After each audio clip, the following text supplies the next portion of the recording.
We conclude week 4 in the CFL with game 1 at home for the Hamilton Tiger Cats, coming into this one at 0-2 against the 2-1 BC Lions. Getting set for kickoff, Rod Smith, Matt Dunnigan, and Milt Stegall. What are you looking for in this game? Well, ideally, hoping for a fast start for the Hamilton Tiger Cats to get the crowd in and keep it in it, because home field advantage has got to start meaning something to the Hamilton Tiger Cat football team. Yes, it's week 4. They're playing for the first time here in Milt, but it's got to be big for them. They got to ride some momentum here and try to establish something, particularly into these conditions, into the win. It's going to be huge for the Hamilton Tiger Cats to get out to a fast start. And you talked about that fast start. They have to start fast and finish fast. In the first and fourth quarter, they have a total of 7 points. The BC Lions have 48 points in the fourth quarter. They have to Hamilton scored 1 touchdown. Matt, if that first drive, if my first drive, I'm going deep both times. I don't care what happens. Hopefully that's not into the win. Regardless. Regardless, no, Matt. That is going to be a factor. And now we get set for the anthem before the start of this game.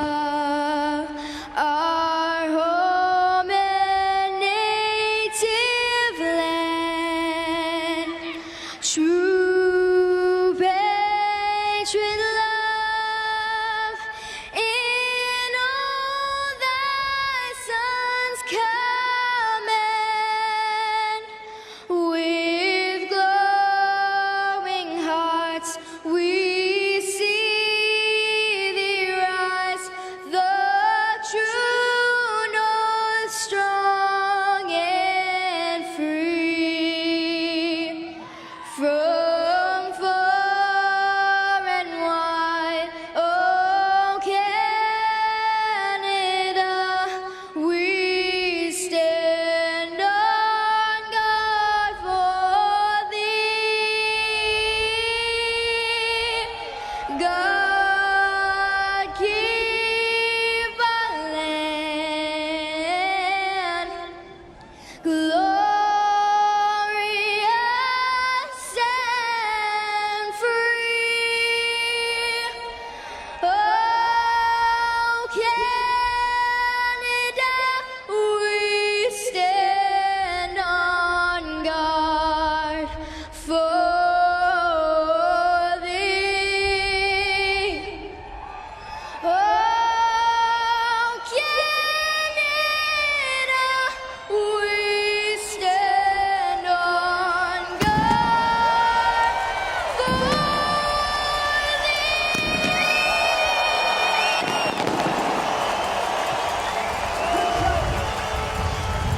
thee. 2 weeks ago, that flag was in Saskatchewan on Canada Day, now back in Hamilton for the Ticats home opener against BC. Gord Miller and Dwayne Ford will have the call after this.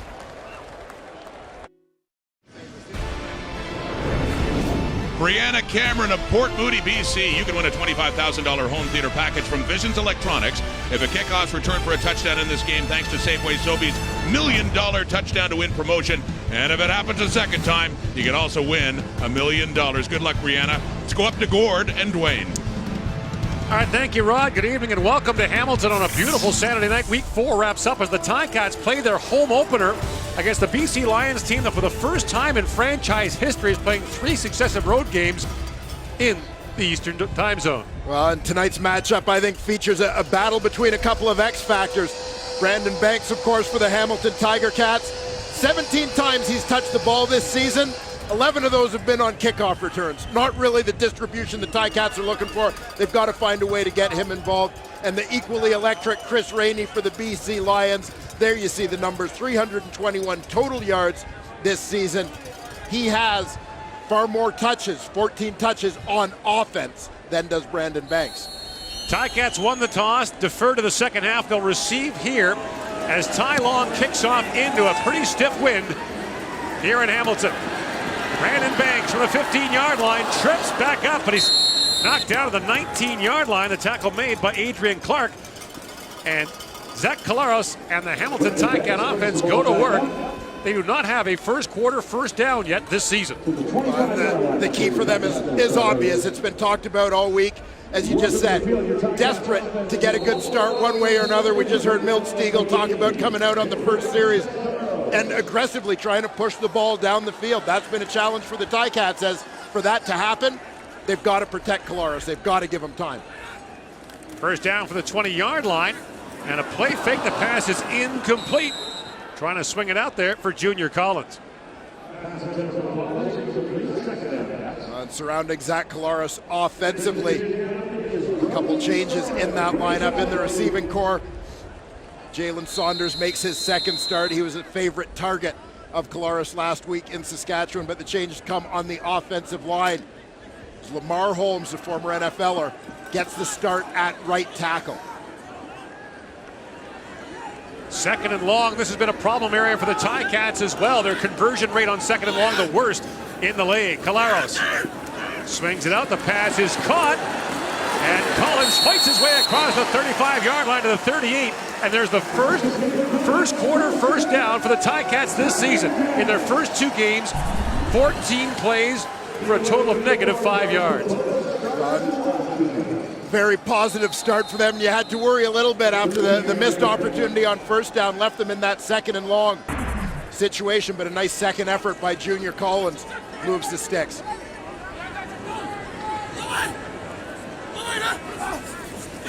Back up and throwing on first down. Collins again with the catch up to the 45-yard line. Elamimian there to make the stop, along with Chandler Fenner, a gain of 7. And for the BC Lions, as they get this third consecutive East game out of the way, a switch on that D-line. DeQuinn Evans out, Andrew Hudson in at D-end. Evans a little nick. Solomon Elamimian coming off a 15-tackle game. Lucas Purifoy makes the start at free safety, moved back there from the nickel position where he played a year ago. Lions show blitz. Here it comes. Collaros gets the pass away. Incomplete. Once again looking for Collins. And it brings up 3rd and 3 for Hamilton. Zach Collaros facing a little bit of pressure here. That leads to the high throw as Elamimian comes straight up the gut, unblocked on the blitz. Sergio Castillo back to punt now for Hamilton with the wind at his back. And this one deep. This is Chris Rainey back at his 10-yard line. Rainey with some room, gets up the sideline, and Rainey pushed out of bounds to the 37-yard line, a 55-yard punt, a return of 27 yards. Jonathan Jennings and the BC Lions offense get their first touch when the CFL on TSN returns to Hamilton in just a moment.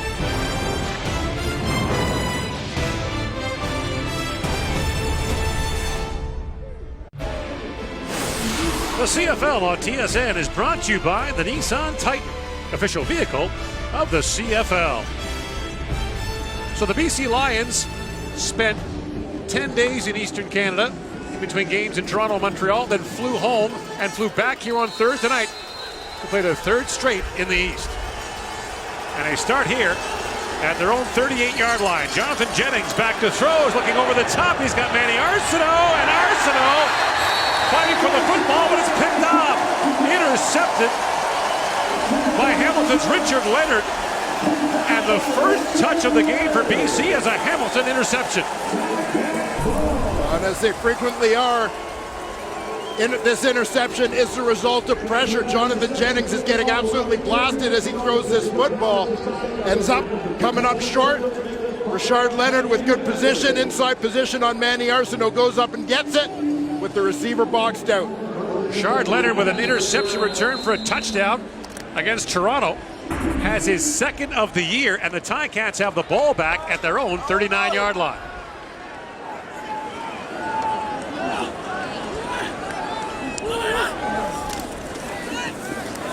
And along the ground they go, and the give to Ross Scheuerman, a gain of 11, and the Ticats have their 2nd first down. Yeah, Scheuerman makes his 2nd consecutive start at running back in place of CJ Gable. Ticats, a team known as a pass-first group all the way. And pass second as well. But getting Scheuerman involved on the ground early, nice job by the offensive line clearing the path.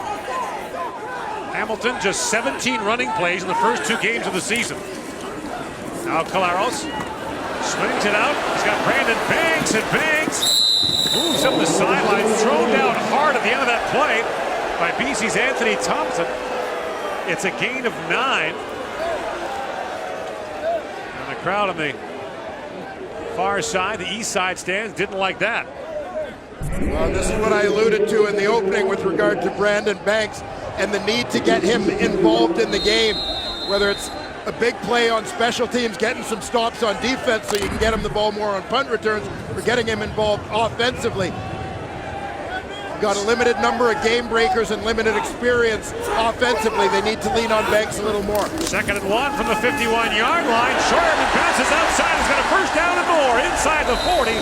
Down to the 39-yard line, a gain of 12. Thompson there on the tackle. Well, Scheuerman has made a couple of nice cuts on his 2 carries thus far here. Recognizing things are stuffed up on the inside, but some space on the perimeter. 1 lateral step and then turns it north-south in a hurry. Ticats also looking for an elusive lead. In the first 2 games, they've only led for 5 minutes. First down from the 39, empty backfield. Caleros throws to the sidelines, and the catch is made. Mike Jones inside the 30, down to the 29, close to 10 yards. And it's another Hamilton first down. Zach Caleros seems to be settling into the kind of rhythm that he hasn't had through the first couple of games this season. Again, the start the Ticats were looking for, and interesting to see them running that football a little bit, which can often get an aggressive defensive front back on its heels, as they've got to honor that run. They can't just be all out on the pass run. 4-man rush. Caleros stands in, throws, and the pass incomplete off the hands of Brian Timms. So the question this week for the Ticats was, who's calling the offensive plays? As you see this throw from Caleros. And Timms lays out for this one, but it's been Kent Austin for a game this year, the head coach. It's been offensive coordinator Steph Potasic for a game. Austin thinks it doesn't matter, but everyone's asking. It does appear as though Austin is making the play calls this evening. Lions show blitz again. Caleros sets up and throws. The pass is caught over the middle. Tasker makes the catch for a first down to the 12-yard line. Luke Tasker shut out last week for the first time in 48 games. The Ticat has his first catch of the evening. Luke Tasker lines up as the inside slot in this quads formation to the field. He's just got it, that under route, and Zach Caleros does a very subtle thing here. Nice job, as he knows that route is going to come open when Tasker makes his break. He needed to buy a little more time. Just had a very subtle little shuffle back just to buy that extra split second in order to have time to make that throw. First down from the 11, but now Caleros doesn't like what he sees. Timeout, Hamilton. And calls timeout. Last week, the Ticats had too many men on the field, not enough men on the field, the wrong men on the field. On with points, particularly points coming from the offense being at a real premium for the Ticats in the early part of this season. You recognize the position that Caleros is in, the importance of calling a timeout here, and do not risk, as you said, any issues with the linemen, any issues with personnel, any confusion over what we're doing. They cannot afford missed opportunities. All this set up by the Rashard Leonard interception.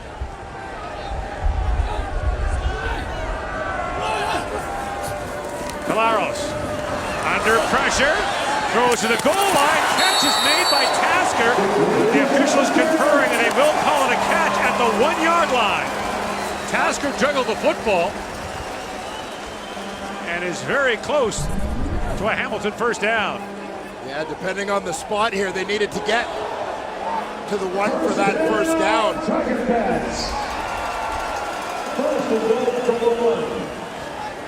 And he actually brushed the cone with the football. He scored. Reached as he was tipping out of bounds here. Let's have a look.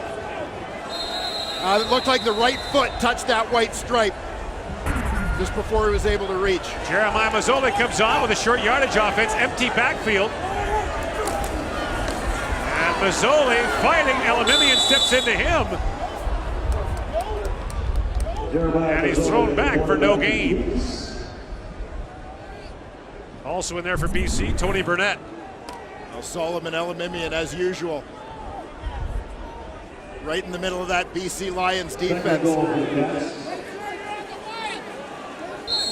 Give a lot of credit to Mikhail Brooks at defensive tackle, occupying the blocks, going low, freeing up Elimimian to make the plays. 9th play of the drive, 2nd and goal from the 1. Now a stacked backfield for the Ticats. Empties out. Mazzoli tries the right side, dives ahead, touchdown!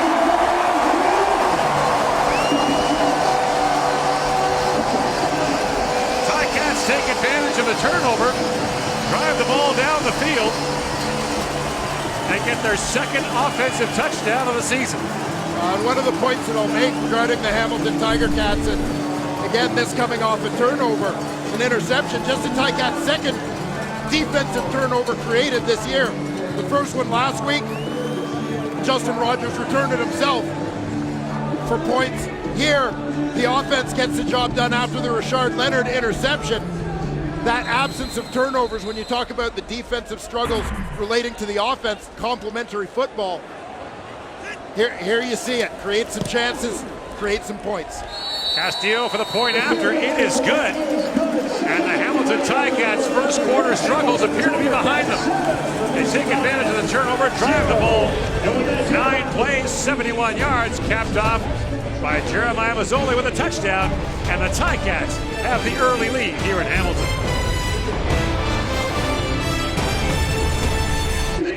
Mazzoli the touchdown. The Ticats take advantage of a turnover, and on that play, Jonathan Jennings shaken up. Yeah, well, I mentioned this interception was caused by pressure. It was Devon Coleman who delivered the hit. The Ticats' first-year defensive tackle drove Jonathan Jennings into the turf.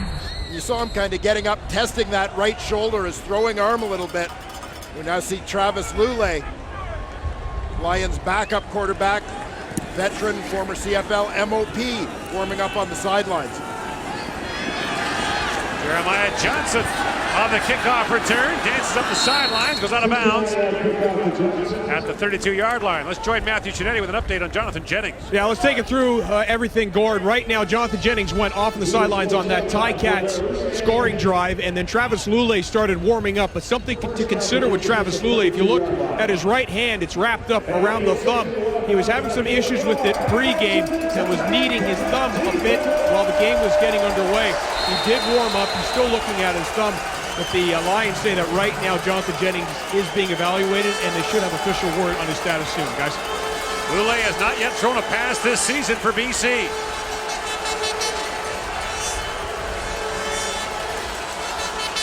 In the shotgun, on first down, a play fake to Johnson. Lulay under pressure from John Chick, and he is belted. Leaping in there, among others, was Stephen Courtney and John Chick. Ticat defense delivering a little bit of ferocity here out of the gate. John Chick does a nice job on the slow play there, watching the run on the inside first, but maintaining position to pursue the quarterback if he pulls it, as Lulay did. Veteran leader of this Ticat defensive line, remains one of the league's top defensive ends. Now 2nd and long for the Lions.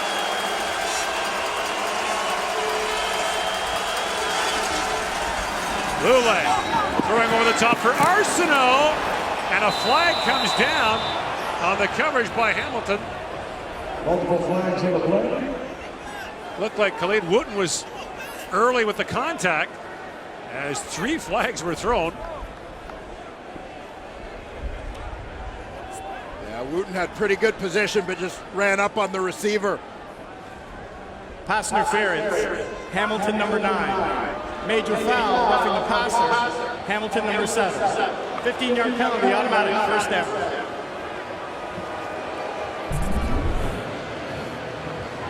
You see Arsenault lines up as the number 2 receiver. Trips 3-receiver formation into the boundary here. The halfback Wooten is on him, does a nice job running with them. As he tries to close while the ball's in the air, unaware that the ball's a little short, receiver slows down, just ran him over. 39-yard penalty. First down, BC. Lulay throws, and the pass is caught. Stepping out of bounds was Nick Moore. That pass went through the hands of the first receiver. Arsenault missed it, and Moore caught it. Gordon, are you suggesting they didn't draw it up that way? If they did, that's a first. Manny Arsenault is the number 2 receiver here in that slot. Off his hands, earning him an assist on the reception by Nick Moore. First down for the Hamilton 19. Lule throws, and the pass is caught again by Moore, just outside the 10-yard line for a gain of 8. Well, we'll take a look at this offense now joining Travis Lule, Brian Burnham. Ball hasn't come his way yet, but he is the most targeted receiver on this Lions core. Cody Husband, the former Ticat, and is in his second year as BC's starting center.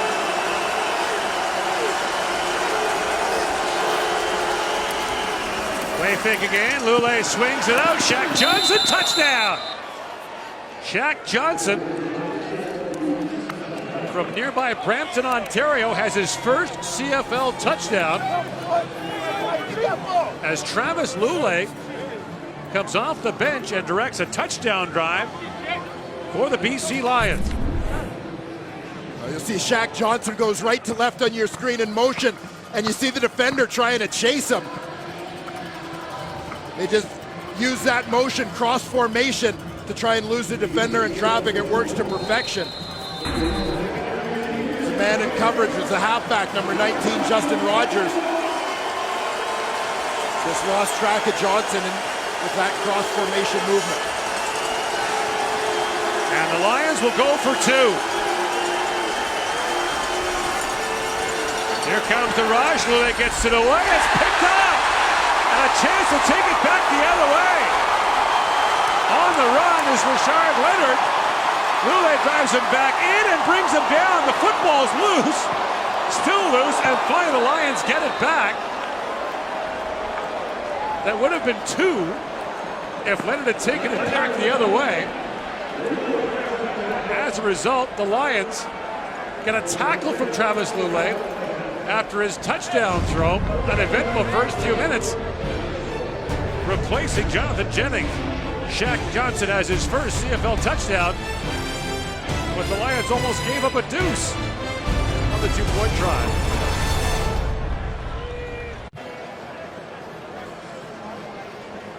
Shaq Johnson has his first CFL touchdown reception, and Travis Lule, who threw just 2 touchdown passes all of last season, has his first of 2017. There's the infamous tablet. He used that to suggest a challenge last week to head coach Wally Buono. Travis Lule proving his worth in even more ways this week, more than just a great set of veteran eyes on the sidelines, but a guy who knows how to prepare himself as a starter in case that backup goes down. And you saw he was ready to roll for a series. Brandon Banks from the 15-yard line. Out across the 30 and pushed out of bounds at the 38. And meantime, on the BC sidelines, Jonathan Jennings is back, however, with an ice bag on the right shoulder. There is, by the way, a flag on this return. Referee Tom Valesi is wearing a GoPro camera tonight. We may actually see some footage from this experiment. Unnecessary roughness. BC number 20. 15-yard penalty. First down. So Keenan Parker called for unnecessary roughness, and the ball now moves just shy of the Hamilton 54. Keaton Parker maybe taking a page from his dad, James Quick Parker, one of the greatest pass rushers in CFL history. Just got an earful from his head coach, Wally Buono. Hardly the first.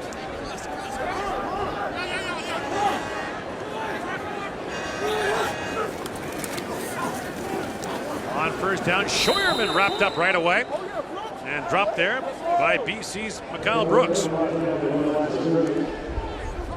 We talk so much about all the plays that Solomon Elimimian makes as the middle linebacker in this BC Lions defense.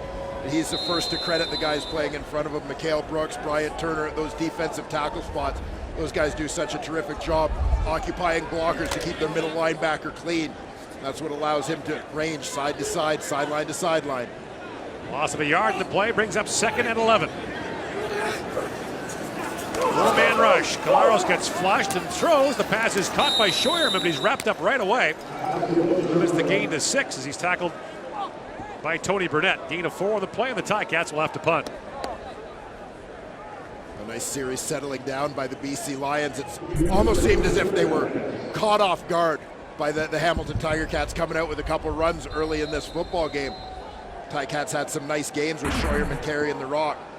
But Mikhail Brooks stepped up with a big play on first down against the run to kick off this series. Castillo down to Rainey, who dives ahead of the 18-yard line. That's where the Lions will start this possession. Down by 1 with 3:11 to go here in the opening quarter on the CFL on TSN, live from Hamilton.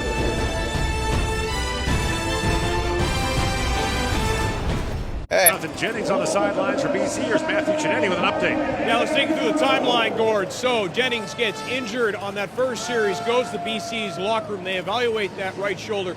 They now say it's bruised. He comes off, and as everyone can see, he has a black kind of athletic top on, but underneath is an ice pack. Now, Travis Lulay pre-game, to go back to that point about his thumb, was having some issues with it, needing it just a little bit, so the athletic staff just wrapped it up a little bit. He came off after that scoring drive that BC had. No issues with it. But again, Jennings is unlikely to come back, the BC Lions said. Gordon? Once again, this is why you have a veteran backup quarterback, a proven commodity, as people would think in a lot of instances. Right. You'd move on from a guy like Travis Lulay once he's no longer your starter. But a guy who is universally respected by his teammates. First down from the 18-yard line. That'll give to Jeremiah Johnson. Gets thrown back hard by Devon Coleman, a gain of 3 on the play. In contrast to Hamilton, BC likes the run, always have under Wally Buono. Led the league in rushing yards last year. Once again, lead the league in rushing attempts and yards so far this year. Yeah, Jeremiah Johnson, top of the league's rushing stats, getting the ball all on his own this year. Now, my interesting Derek Taylor stat from this week. Okay. Tells me that despite having the league's top rusher, they've only run play-action passes 6 times this year, so not fully taking advantage of their success in the run when they want to pass the ball. Now Lulay with time, looks over the top for Iannuzzi, and the pass is caught. Makes the grab over Justin Rogers down to the Hamilton 45-yard line. A pickup of 44 yards for Marco Iannuzzi. Iannuzzi made this one look easy. Great poise, great calm in the air, but a terrific adjustment to the ball. You saw the little veteran hand on the back, getting away with a little bit of a push off on Rogers.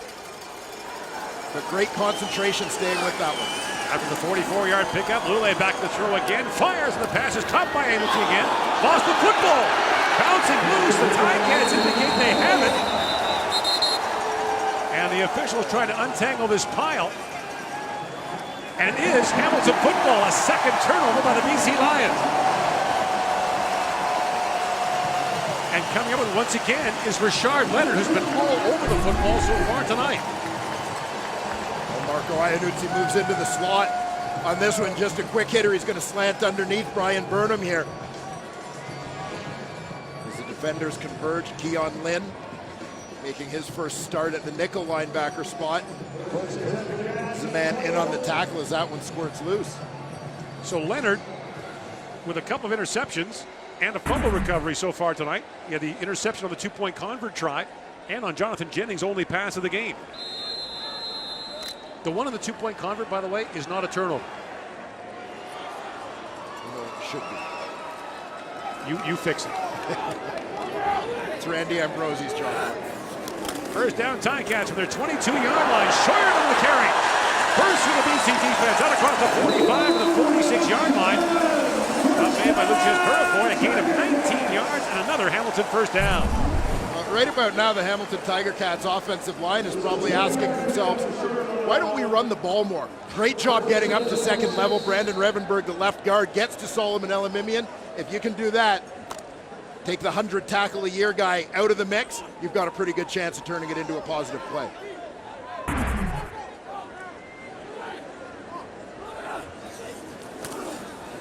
Make the end around. Colaros being flushed, throws, and the pass is caught, but right at the line of scrimmage. Scheuerman is stopped in his tracks. by Elamimian. Weak side linebacker Tony Burnett. I believe actually the man with the stop there, the former Winnipeg Blue Bomber. Guy who was kind of super sub, Mr. Versatility, great special teams player in his couple of years with the Bombers. Came over during free agency, given an opportunity to become a starter. He's been rock solid. Second and long. Collaros gets flushed again. Steps in, takes a whack, and throws it down the field. He's got a man wide open. The pass is caught by Jalen Saunders, and Saunders gets down to the 4-yard line. Zach Collaros stood in there, took a shot, and sent it down the field for a 60-yard gain. This play presented the roller coaster of emotions for the Hamilton faithful here at Tim Hortons Field. As Collaros rolled out, BC had absolutely no one and contained tons of green grass in front of him. And when he pulled up, everybody kind of collectively groaned, thinking, why doesn't he run the ball? Well, he didn't run the ball because he saw Jalen Saunders wide open behind coverage. Saunders with a 60-yard gain. The Ticats up on a turnover. Have the ball deep in BC territory. The CFL on TSN returns to Hamilton in just a moment.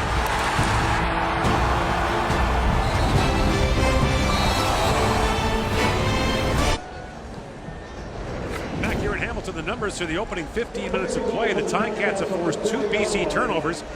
4 first downs for the Lions in that first quarter, 9 by the Ticats, who didn't have a first quarter first down in either of their first 2 games. Gord Miller back here with Dwayne Ford, and Ken Austin talked to us yesterday about the fact that to get better, the Ticats had to be better in a lot of phases, and one of them was forcing turnovers. Yeah, absolutely. And you heard the guys in the pregame talk about that complementary football, defense contributing to offense, special teams contributing to offense and defense, and so on. And when you see the defense making plays, it's ultimately putting points on the board, and that's the way it kind of worked so far here today. Defense becomes the catalyst with a big turnover. Offense responds immediately with a scoring drive. And the Ticats now first and goal from the BC 4-yard line.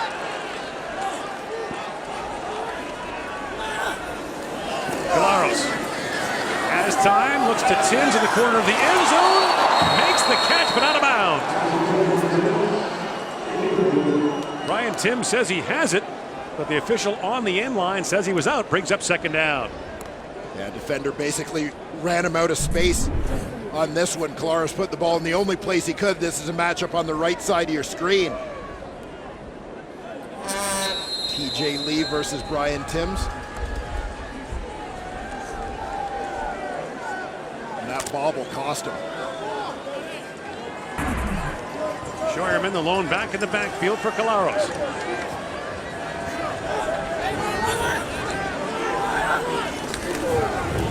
And the give to Scheuerman, busts in, touchdown! Roy Scheuerman, his first CFL score, and the Ticats extend their lead.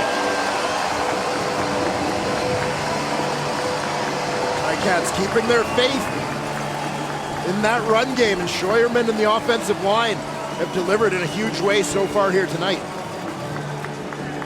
So 2 turnovers by the BC Lions have led directly to 2 Hamilton touchdowns.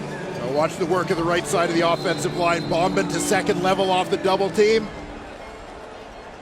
Takes on the will linebacker Burnett. The running back goes in untouched. And now Castillo for the point after, and he missed it to the right. Purifoy in the end zone. It's bumped around a bit for his trouble, so a missed point after by the BC Lions, a missed 2-point convert, or a missed point after for the Ticats, a missed 2-point convert for the Lions. But the touchdown by the 24-year-old Ross Scheuerman, his first CFL score. Now keep an eye right on the left side of your screen. Ryan Bombin bounces off the double team at the line of scrimmage up to second level, blows the linebacker out of the way. Just clearing the path. It was a 4-play, 83-yard scoring drive. Of course, the 60-yard pickup on the throw to Jalen Saunders from Zach Collaros. So the Ticats now with a 7-point lead. A team that had led for just 5 minutes and 6 seconds total in their first 2 games. A couple of things have been a little different. Obviously, the defense has held tough, has come up with a couple of plays, but the Ticats have used that run game as an offensive catalyst. Ken Austin trying to keep a lid on things here in week 4. The Ticats had not played a home game yet, but had fallen to 0-2. Here's Rainey from the 15-yard line. Rainey comes leaping ahead, gets up to the 38-yard line. Brought down there by Jay Langa. Week 5 in the CFL season kicks off on Wednesday with the Alouettes taking on Ottawa, the defending Grey Cup champions. Suffered another tough loss last night. The Alouettes knocked off the Calgary Stampeders, handing them their first regular season loss since the opening week last season.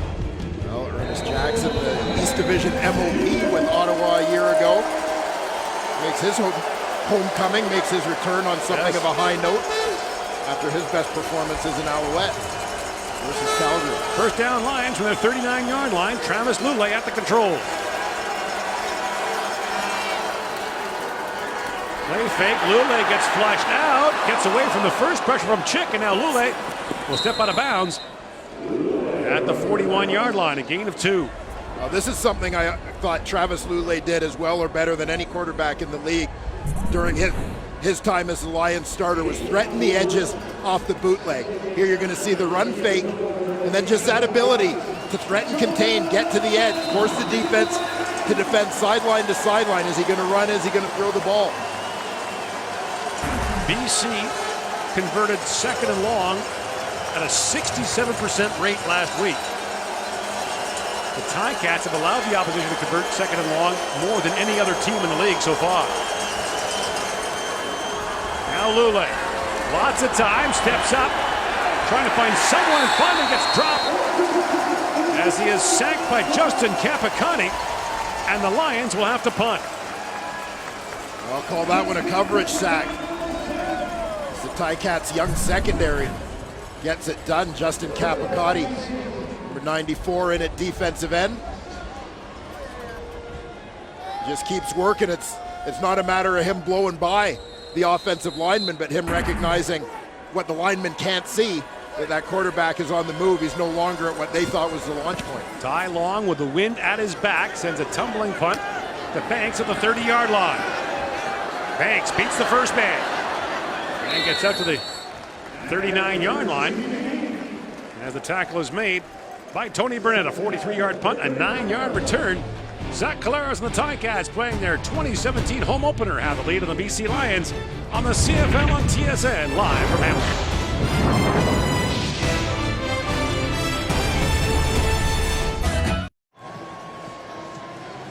13-6, the Ticats lead. They go back to the sidelines. Here's Matthew Shinetti. Well, obviously, Gord, the mood is a little lighter on the Ticats sidelines, given some of the offensive struggles they've had over the last few weeks. When you speak to Zach Caleros and ask him about all the discussions about the Ticats and their offensive issues, his message, relax. Everyone's got to relax. In our locker room, outside our locker room, the fact is, we have to win that first down. Don't put ourselves in 2nd and long situations. Now, we've seen the Ticats stretch the field a little bit in that first quarter and have some 2nd and long situations, but Caleros said the message has been clear, whether Ken Austin, Steph Pataski, anyone who said it, just win that first down. And on first down, the pass is incomplete for Scheuerman. Brings up 2nd and long for the Ticats.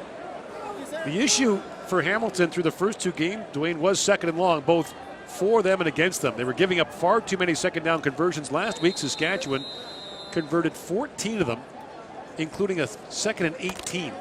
Yeah, and you have to think for Hamilton on both sides of the ball, more playing time, some familiarity for the receivers offensively, more playing time for an inexperienced group of DBs defensively will help. Hamilton 6 for 8 tonight. Now on 2nd down, Caleros is flashed back and will just throw that away.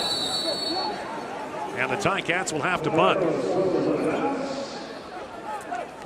Hamilton gets no bargain from the schedule makers in the early going. The 2 road games to start the year after this weekend. Home to Edmonton, at Calgary, at Edmonton. For a back-to-back in the West, they'll stay in Alberta for those 2 games. I'm not sure that there are many teams celebrating their schedules this season. There have been certainly a few quirks this year that have raised some eyebrows. Castillo sends it high in the air, into the wind. And Rainey from the 33-yard line. Moves out to the 39, and that's where the Lions will start. A 38-yard punt, a return of 6. Jeremiah Johnson and the BC Lions down by 7. Get the football back when we come back to Hamilton in a moment.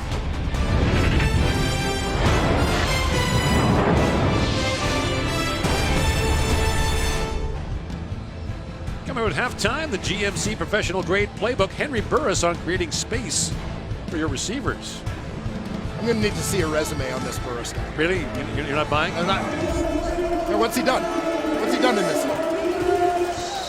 He might be better after his career in the league, too. He's up to a flying start in retirement. He sure is. Not a surprise to anyone who knows him.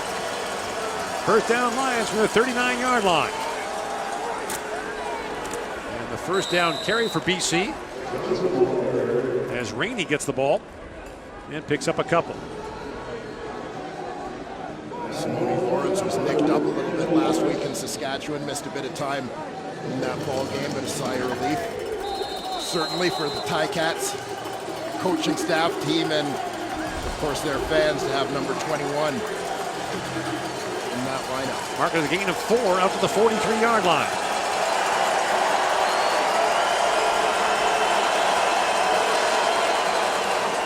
On second down, Lule flush, throws over the top, and flag comes down. He's looking there for Brian Burnham, and a late flag in the Hamilton defensive secondary.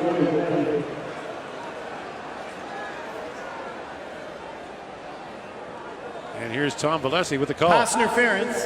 Hamilton number 29. Point of foul. Automatic. First down. Keon Lynn, who's in for Will Hill, serving a 1-game suspension, call for pass interference. Yeah, Keon Lynn is going to end up lined up on the number 3 receiver. He's playing at that nickel linebacker spot. Challenging spot for a guy playing his first CFL game. Dealing with, first of all, the motion of the slot backs, but as well just the space. Playing on the big field from an inside spot. It's a little different when you're on the corner and you're close to that sideline. Helps you out a little bit. If you include him as a defensive back, 5 of the 6 are in their first year with the Hamilton Ticats. So the penalty moves the ball into Hamilton territory at the 53-yard line. First down, BC on the blitz. Lule throws, and the pass is caught by Moore, but flips out of his hands. He falls out of bounds. It brings up second down. Well, the impact of pressure here. You're going to get the blitz straight up the middle. Untouched is middle linebacker Larry Dean. This forces Lule to basically throw up a little bit of a prayer earlier than he wants to. Moore never had it. Yeah, makes for a tough throw, tough catch. Nice coverage there by Ethan Davis, the former Alouette. Second down, BC from the Hamilton 53.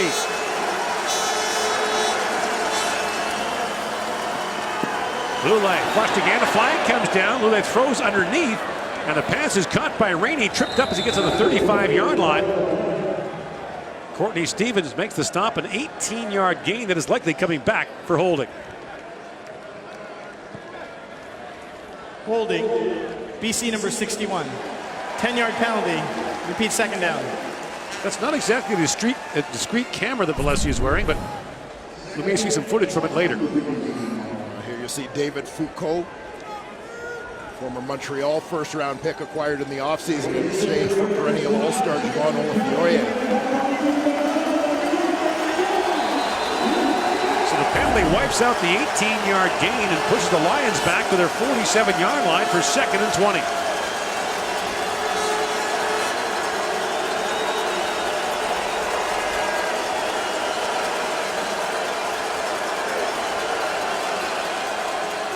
Four-man rush. Lule throws underneath. He's got Johnson. And Jeremiah Johnson's got a convoy. Bounces across the 50. Thrown out of bounds at the 47-yard line. Ted Laurent there to help make the stop. A gain of 16. But BC well short of a first down. And now decision time to either attempt a field goal or punt it away. Pretty good execution here on the screen by the BC Lions, but Ty Long's longest field goal of the year, 47 yards. This would have been a 54-yard attempt.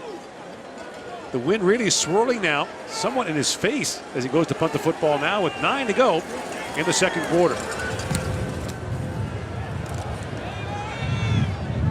looking for the sidelines, and he got it. Brandon Banks leaves it there as the ball goes out at the 11. Luke Tasker shut out last week for the Hamilton Ticats, but the reliable veteran and the Hamilton Ticats have the lead here in the second quarter on the CFL on TSN.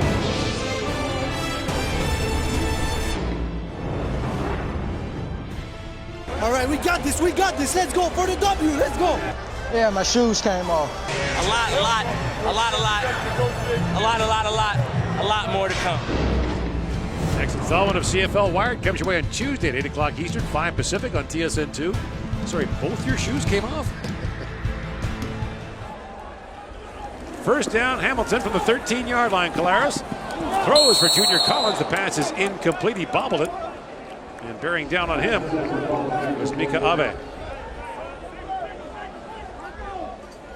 Junior Collins, favorite target of Zach Collaros so far in this ball game. Of course, had the Ticats' first offensive touchdown of the season last week against Saskatchewan. Came late in the third quarter of that game, brought them back within 7. Then came that ill-fated drive where Saskatchewan benefited from 5 Hamilton penalties on one possession. Collaros under pressure, throws, and the pass is incomplete for Collins. And the coverage provided by TJ Lee. Well, you'll see a bit of a gamble here by Zach Collaros. He puts some heat on this ball knowing it's a tight window, but dangerous throw. TJ Lee coming downhill on this one. That's 6 straight incompletions, Dwayne, for Zach Collaros. After a great start, it may be time to look back to that run game and Ross Scheuerman a little bit. You keep lobbying, Dwayne. I keep lobbying, but they've had success with it. Castillo from the goal line, kicking into the wind. And Rainey fields that at midfield. And Rainey dives down to the 48-yard line. Stopped by Hamilton's Mercer Timmis. A 44-yard punt, a return of 9, and the Lions set up with good field position, 8 to go here in the first half. A real short field for Travis Lulay in this offense to go to work. This, of course, began with the punt by Ty Long. Went out of bounds around the 13-yard line, pinning the Ticats deep in their own territory. So if you're just joining us, Jonathan Jennings intercepted on his first pass of the football game, shaken up, is on the sidelines with an ice pack on, and Travis Lulay has taken over for BC.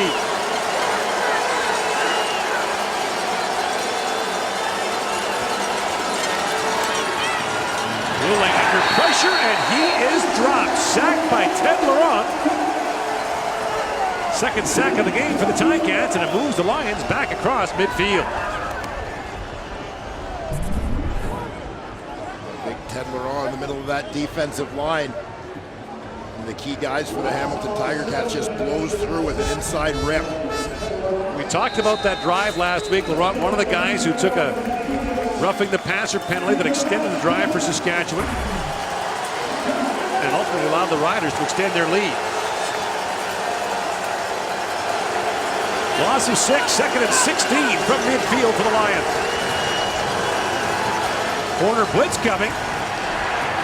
Lulay stands, and that pass is picked off, intercepted by Khalid Wooten. And Wooten goes out of bounds at midfield. Stepped right in front of that Lulay pass, and the third turnover of the game by the BC Lions.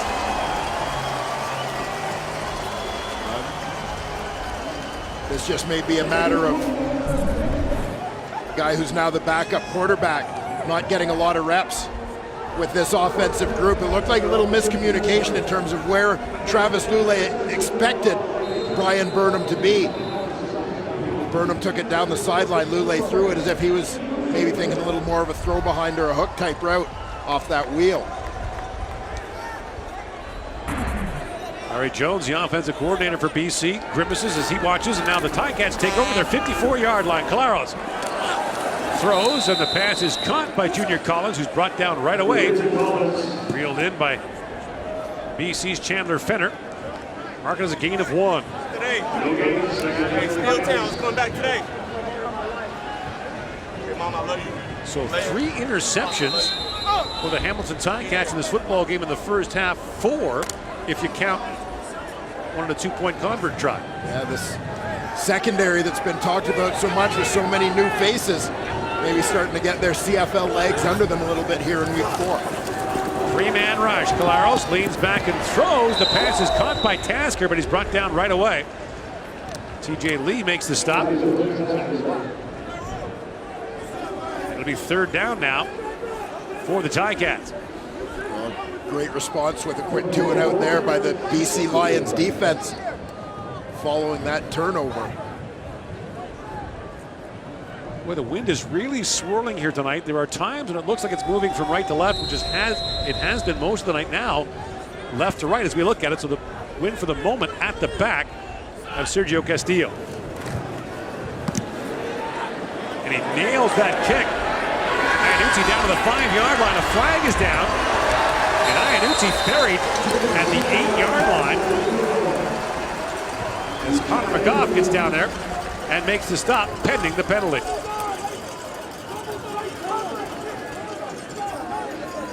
Now it was 3rd and 6 for the Ticats.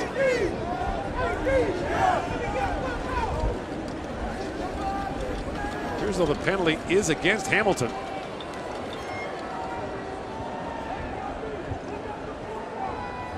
Illegally downfield on a kick. Hamilton, number 23.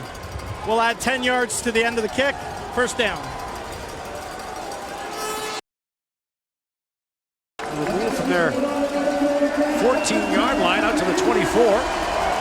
Just to clarify that call, this is one of the rule changes from a couple of years ago when one of the interior 5 guys in the protection, the center, 2 guards, 2 tackles, those guys aren't allowed to head downfield in punt coverage until the ball is punted. Check there, the penalty puts it at the 15-yard line. The Lions begin there. Under 5 to go here in the first half. BC down by 7. Jeremiah Johnson takes us back to the 20-yard line for a gain of 5. Very patient run there from Jeremiah Johnson. Well traveled in his CFL career, came into the league with the Toronto Argonauts before moving on to the Ottawa Red Blacks. Of course, joined the BC Lions last year where he shared the backfield with Anthony Allen. In the only CFL stadium that boasts an open-air bar at both ends.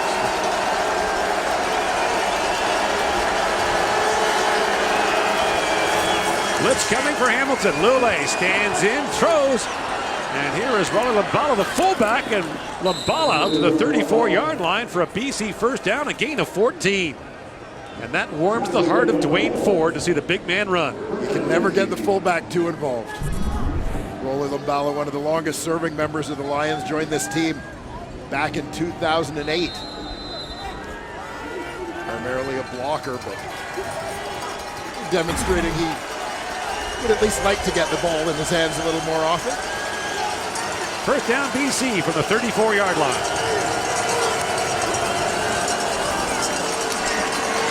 Lule all day to throw. Now under pressure, gets away and slides in front of Justin Rogers, who had him teed up. Marking as a gain of 2. We've seen a couple of times in this ball game where the BC Lions offensive line has provided good protection for Travis Lule. He's had plenty of time. But as you watch downfield here, you'll see the Ticats do a terrific job in coverage, taking things away.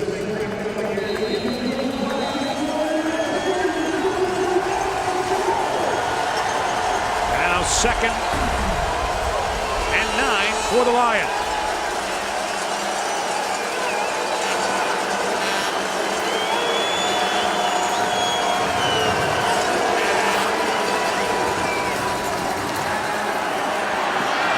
Flushed again. Throws and the pass is caught. Iannuzzi makes the grab at midfield, gets straightened up there, but gets the 1st down as Richard Leonard stepped into him.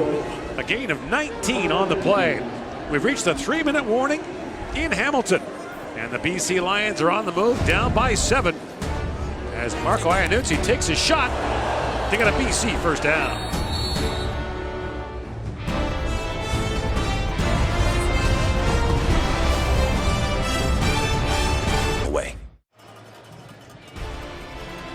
3 minutes to halftime. The Ticats lead it. Coming up, the guys will talk about, we'll go over the checklist of what we thought Hamilton needed to do to have a chance to win this game.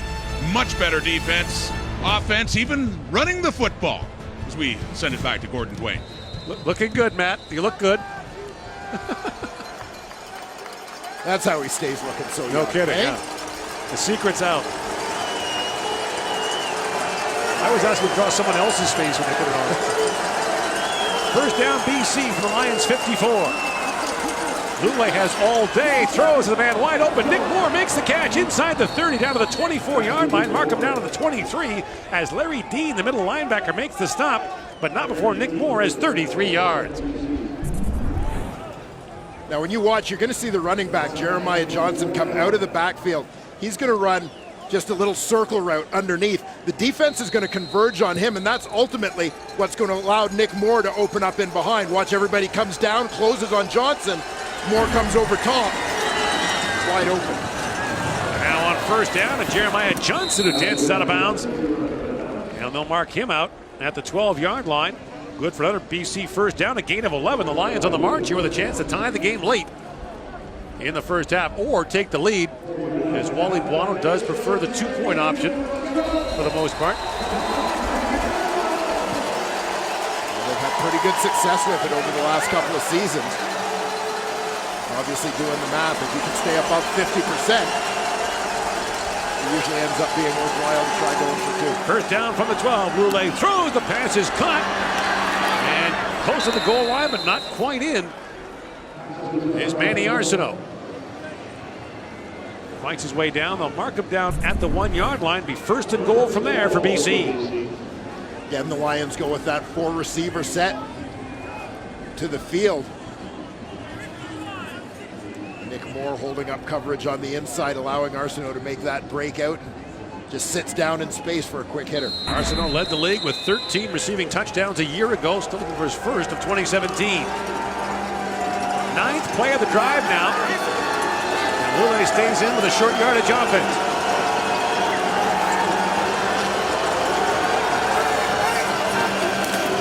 Lule waits, dives ahead, touchdown. And Travis Lule draws the BC Lions within 1 with a point after to come. That was a 9-play drive covering 95 yards for the BC Lions. That's the kind of thing that makes a coach smile. You can't always rely on the big play. You get your points every now and then. You've got to demonstrate that you can string together. In this case, 9 consecutive positive plays in order to get it done. And the Lions will go for 2. Unsuccessful earlier. Richard Leonard picked it off. Almost took it the other way for 2. And so the Lions will go for the lead here with 1:40 remaining in the first half. Some confusion for BC.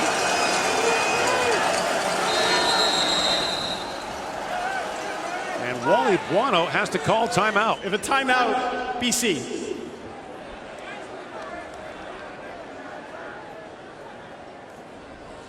So Lule talking it over with Kahari Jones, the offensive coordinator. You got to think the Lions don't like blowing a timeout there on a point after try, even going for 2. Yeah, definitely drives you a little crazy, both as quarterback and as the coach. I think the Lions might have been a man short on that play based on what the play call was.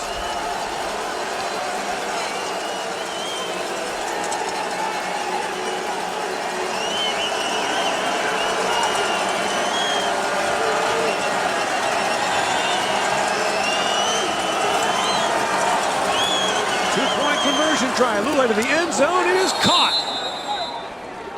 Burnham makes the reception, and the BC Lions, with 1:40 to go in the first half, have grabbed the lead. Nice execution on that 2-pointer, following a well-executed 9-play, 95-yard drive. Made up about 3.5 minutes. Lule spreading the ball around, marching from deep in their own territory. number of different receivers involved. Lule was 4 for 4 for 82 passing yards on that drive. You see Manny Arsenault set it up on the doorstep. Lule with the plunge. So Travis Lule, who had not thrown a pass this season so far for BC, only threw 2 touchdown passes all year last year. Has engineered a couple of touchdown drives to the BC Lions in this first half.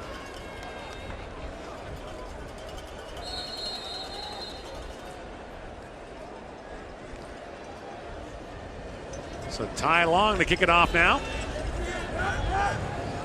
with the Lions leading for the first time in the football game. And he drills that. Drives Banks back to the 8-yard line.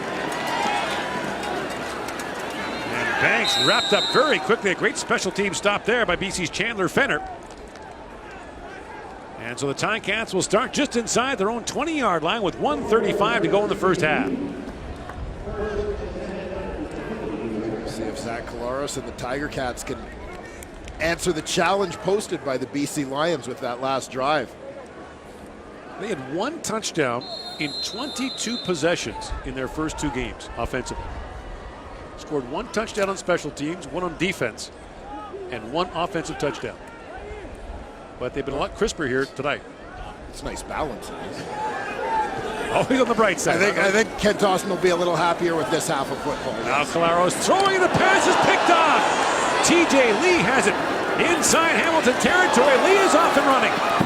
And Collaros drags him down at the 21-yard line. So Collaros picked off a return of 22 yards for TJ Lee, and the Lions are back in business with a chance to extend their lead late in the first half. Well, TJ Lee was just sitting back waiting on this one. I believe it was the running back, Scheuerman, the intended receiver. He's releasing from the left side of that offensive line, working his way across the field.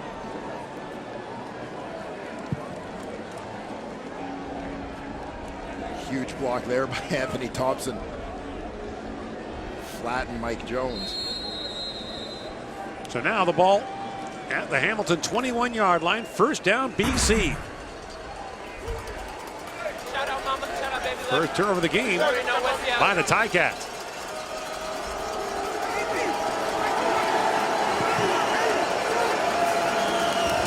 Lule shovels that ahead for Rainey, and Rainey fights his way down to the 12-yard line, close for another BC first down, a gain of 9. What a turn of events in the second half of this second quarter. Well, and the best quarter for BC is yet to come. The Lions entering play tonight had scored 76 points this season. 78 points rather this season. 48 of them in the fourth quarter.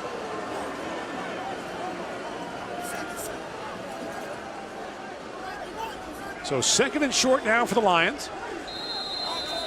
And the clock running. Lule dives ahead. That should be enough to move the sticks. With the clock approaching 1 minute to go in the first half. A moment ago, you saw the numbers for Travis Lule so far in this ball game. Interceptions, blemishes on that record, but 13 of 16, over 200 yards in a half of football. Not bad for a guy getting his first extended playing time in 2017. As Jennings watches on, by the way, the third quarterback is Alex Ross, a first-year man out of Coastal Carolina. First down, BC from the 10. Here comes the blitz. Lule stands in, throws to the end zone. The pass is caught. Touchdown, Nick Moore.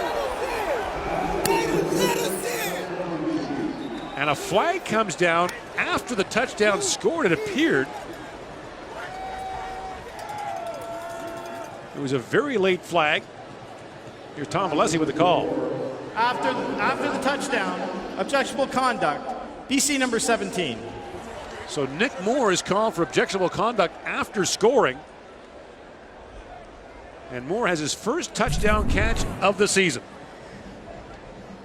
This is, as we Penalty talked applied earlier, on the kickoff. about receiver and quarterback maybe not being on the same page. Here they are all the way. Nick Moore recognizing this is what he's going to get, is that sort of throw behind, back shoulder throw, and with the pressure coming. And the flip of the football there draws the flag.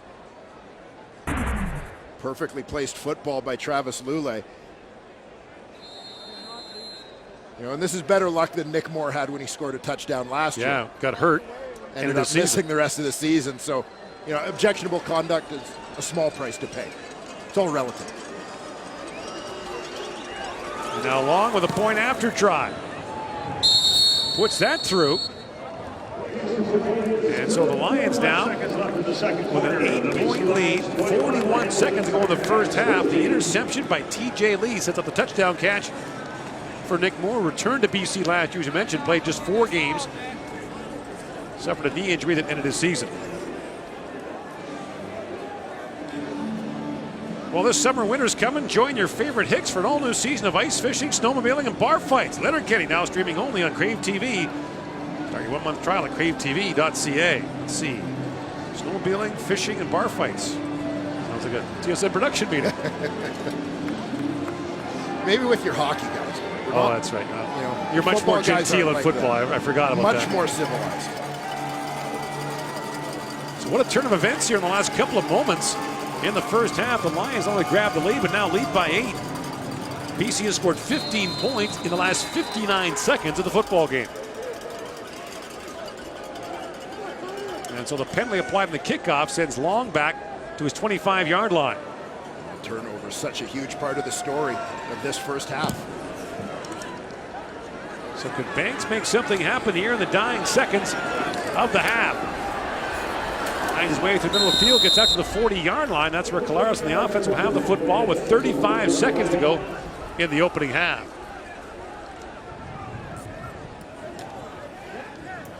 Zach Collaros at least look to get his team in field goal range here with 35 seconds to go. Decent starting point after Lions being backed up on that kick. And this swirling wind looks to be somewhat at their back if you go by the flags on the top of the goalpost. We saw Castillo hit from over 55 going this way in warm-up. Now Collaros, a little shovel pass. Play fake there, Mercer Timmis has a gain of 7. And that's the first reception for Mercer Timmis on the season. Nice execution. The Burlington native, from the University of Calgary star. Game was 7, 2nd and 3. Collaros has time and throws to the far side. The pass is caught by Junior Collins into BC territory. He's at the 46-yard line. And the Ticats are in business with a gain of 17. Yeah, great efficiency here when you're working against the clock. Collins working from the slot here. Going to make the catch, recognizing field position, get to that sideline, get what you can, get out of bounds. Nice quick hitter, preserving that time on the clock. Collaros stands in and throws again. Collins has it again. Down to the 46-yard line. Tackle made by Ronnie Yell. He remains in bounds, though. And the Ticats are sitting on Castillo and the field goal unit. Great job by the offense getting that ball into field goal range in a hurry with time on the clock. Junior Collins, such a key guy in that particular possession. Now there's some more confusion here for Hamilton. The Ticats have used one timeout already. The Ticats don't have enough men on the field. Play clock running down. It's a 48-yard field goal try for Castillo. High snap, Tasker gets it down. Castillo puts it through. Mass confusion for the Ticats. But they get the job done, take advantage of that penalty to Nick Moore at the end of his touchdown that forced the Lions to kick off from further back. Brandon Banks moves it up, and the Ticats get close enough to pick up 3 and are now down by 5 as time expires here in the opening half. Home opener for the Hamilton Ticats. as the BC Lions play their third straight on the road in the East. Coming up, CFL Live at the half. The panel is on site, and they'll join us when we return to Hamilton in just a moment on the CFL on TSN.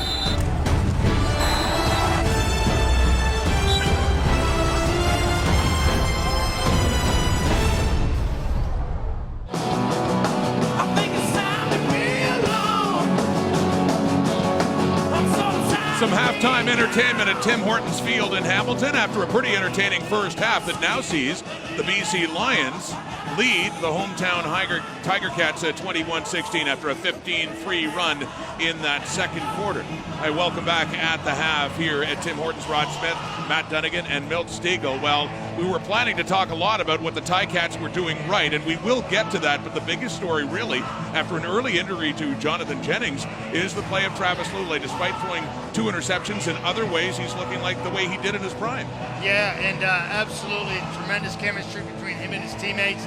It's not surprising. He's worked with them a long time, and this football team has not missed a beat. They weathered the storm with the Hamilton Tiger Cats in the first quarter, and then they themselves started playing complementary football after their starter, Jonathan Jennings, went out. They got a veteran like Travis Lulay step in there, and he looked extremely comfortable delivering the football late in that second quarter. And that's the adjustment, man. And you know about this. A starting quarterback goes down, and I know he's been in this offense. He's a veteran quarterback, but it's still an adjustment. And it looked like that first quarter, they were like having jet lag from those East Coast trips. But they got it together. He's thrown for 232 yards. And you know what's amazing? His main 2 targets, Arsenal and Burnham, they have 2 catches for 14 yards. And Jeremiah Johnson only has 8 yards rushing. That just lets you know how many weapons. Exactly. That's because you know he's going to get those guys Cats involved in this second half. Because if they continue to play complementary football, defense taking away, 15 points in 59 seconds, we heard Gord Miller say, absolutely phenomenal. Weathering the storm, keeping the composure after losing their starting quarterback, and the defense settling down, and Travis Lulay getting in a groove and taking advantage of those opportunities that the defense presented itself. It's a good situation for the BC Lions to have a veteran like that who's been there before to back up Jonathan Jennings and doing all things considered, as said, a couple of picks, a couple of touchdown passes as well. The glorious Suns playing on here at Tim Hortons Field. We'll talk more about the Ticats and a lot of the good that they had, but they do trail in this ball game right now here in the CFL at TSN.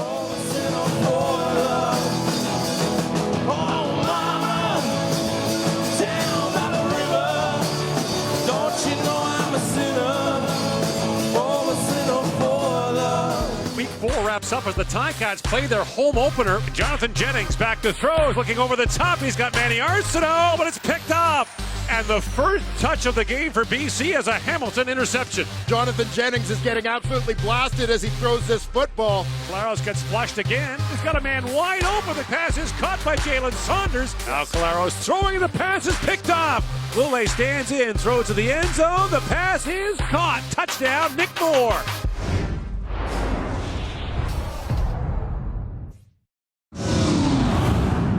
CFL Grade and Grey Cup champion Henry Burris with the GMC Professional Grade Playbook. But Jennings going to air it up quickly, looking for Arsenault, and he's got it. The gift is not about arm strength, accuracy, or how fast you can run. There are many quarterbacks that possess these traits. One that is aware can create movement in the defense that would allow a receiver to get open. This would involve eyes and head location.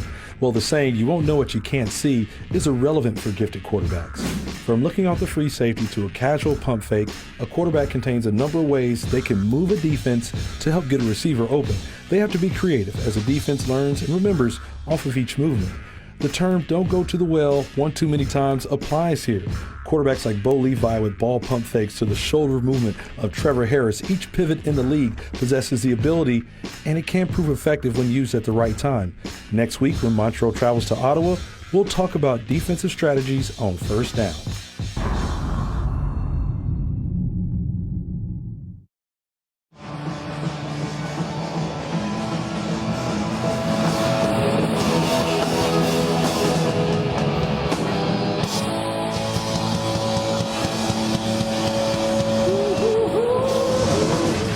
Glorious Suns play on as the Lions and Ticats take a break at the half. Here are the stats. Travis Lulay coming in early after Jonathan Jennings went down, and Lulay's numbers 14 of 17, 227 yards. He does have 2 picked off, but he has thrown 2 touchdown passes. And here he is now with Matthew Shinetti. You're always one to keep yourself ready, but in that situation when Jonathan goes down, how quickly do you find that you get chemistry back with your offense? Well, I know a lot of these guys. I've been here. I've played with Manny and Burnham and Marco and Nick. I mean, I know these guys, so it doesn't feel like I've missed as far as that goes. So I have pretty good chemistry with these guys. These guys are showing a lot of faith in me from the defense. Everybody's rallying for me in the game. Obviously, we're trying to lift up John. I'm trying to play for John. I know how he's feeling right now. It's no fun being hurt and sitting on the sidelines, but we're playing our ass off for him. Next job. Thank you.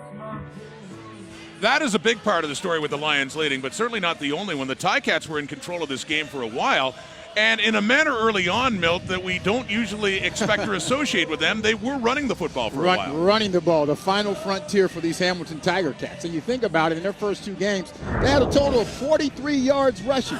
Ross Sherman in the first quarter had 43 yards, averaging 10 yards a pop. That's big for these Tiger Cats, and it created that balance. You saw them running the ball, passing the ball on their first touchdown drive. 4 of the 4 to 9 plays was rushing the ball. But something happened in that second quarter. They totally went away from it. Ross had 1 rushing play. They can't do that. I'll tell you what happened, Milt. They didn't have the football. But you still have to have that balance, Matt. They had opportunities on first down. We've been begging for that balance for a long time from the Hamilton Tiger Cats, but it was good to see them go to the ground game, but you can't run the football when you don't have it. And Travis Lulay had the football there in the second quarter and made hay with the Suns up. But I compliment the Hamilton defense. They got to get back to what they were doing in the first quarter, and that's taking away the football.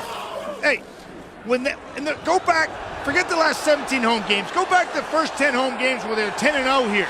Zach Collaros was absolutely on fire playing complementary football with his defense. Defense was taking it away, and then Zach would go to work.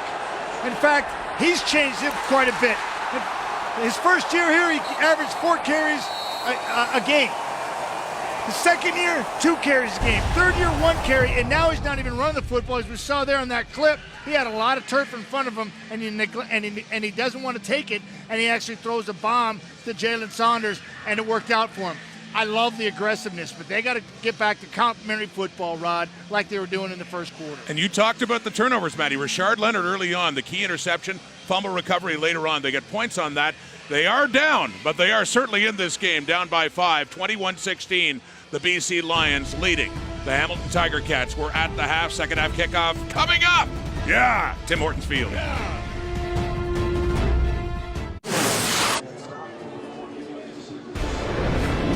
For every touchdown scored today and all season long, Safeway and Sobeys are proud to donate $250 to Special Olympics Canada. To date, Safeway and Sobeys have donated $30,000. Here's Matthew Shinetti now with Simone Lawrence. Simone, Travis is an unknown commodity in this league, but how do you go ahead and stop him in the second half? He's a starting quarterback in this league. He's a veteran. He knows what's going on. He's doing a great job. If his reads aren't there, he's hitting the check down. He's doing a good job scrambling and making plays for his team. We just got to play football. 3 turnovers in the first half for you guys, but how do you maintain that positive momentum? What was the message in the locker room? Just keep doing what we're doing. We're doing a great job creating turnovers. 3 turnovers in the first half is amazing, and we just got to keep putting the pressure on them and make them throw them wild balls. Thanks, Mark. Hey, thank you. Yeah, lots of turnovers in that opening half, and an unusual statistical situation where you got Rashard Leonard, who picked off a 2-point conversion try by the BC Lions. That counts as an interception for him. It is not, however, a turnover, because there's a kickoff on the next play. I'll accept that. So he gets an interception, but it's not a turnover. So he's got 2 picks and a fumble recovery in the football game. That's a pretty good day at the office. Also had an interception return for a touchdown against Toronto in his CFL debut. So the Ticats played 2 road games to open with a bye week sandwich in between them. Had their home opener tonight against the BC Lions team, playing its 3rd straight game on the road against the East for the first time in its 64-year history. Lions will charter home tonight. A short week for them. BC home to Winnipeg next Friday. It's been a tough grind, but obviously in his coaching career, Wally Buono has pretty much seen it all. Although at this point, I would say that when he began as a head coach, he couldn't have imagined his backup quarterback using a tablet to cause a challenge, which happened last week. Chris Rainey takes the opening kickoff here. Out to the 31-yard line. The Ticats, by the way, won the toss, deferred to the second half, and chose to kick off here to start the second. Travis Lulay to bring you up to speed. In at quarterback after Jonathan Jennings took this hit from Devon Coleman. That right shoulder, throwing shoulder, driven into the turf under the 280-pound defensive tackle. Enter Lulay. Blue shoulder for Jonathan Jennings. And Lulay up and throwing. The pass is caught. Gain of a couple. By the way, Travis Lulay, now 15 for 18 of the game, 2 touchdowns, 2 interceptions, so only one of his passes has not been caught. That's one way to look at it. Obviously a productive night for Lulay. Off the bench, approaching 250 yards. Second down, Lulay throws it over the top, trying to find Manny Arsenault. The pass falls incomplete, and the Lions will have to kick. Interesting decision by the Ticats to kick off to open this second half, Dwayne. Well, typically when you're playing in this stadium, what you want to have control of is which end you're at in the fourth quarter. Right. The problem is the wind is swirling so badly. Which way will be blowing in the fourth quarter is an open question. Ty Long just hammers that down inside the 20-yard line. Banks takes it there.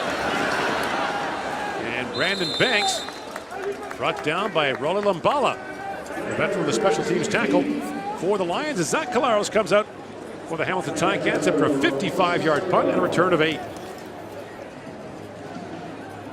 Well, Ticats finish strong, putting that final field goal up to close the BC lead at the end of that first half. 15 points in 59 seconds for the Lions at the end of the first half. Yeah, that unfortunate interception on the previous series deep in their own territory, of course, looming large for Calaros and the Ticats.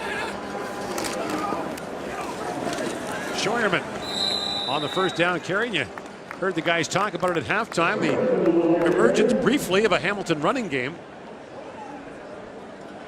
Yeah, I think having that balance offensively for the Hamilton Tiger Cats has been to their advantage. It's not something that defenses spend a lot of time prepping for with this team, because typically in terms of the balance of play calling, you haven't had to.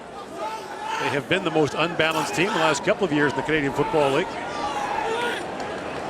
Game is forward, 2nd and 6. Scheuerman tripped up quickly there as Craig Rowe got a hand on him. Limits the gain to a couple. And now the Ticats will have to punt.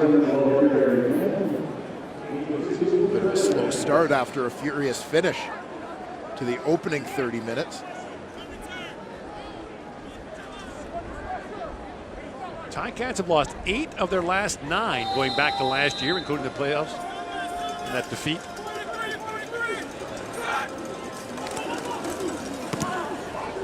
Castillo bounces in front of Rainey inside the 40-yard line. That'll be a 5-yard too many men, or no yards call rather, against the Hamilton Ticats. That'll improve the BC field position somewhat. A 37-yard punt, a return of 5, and Travis Lulay remains at the controls for the BC Lions, a 33-year-old veteran. Has a couple of touchdown passes in the game, as his team up by 5 here in the third quarter.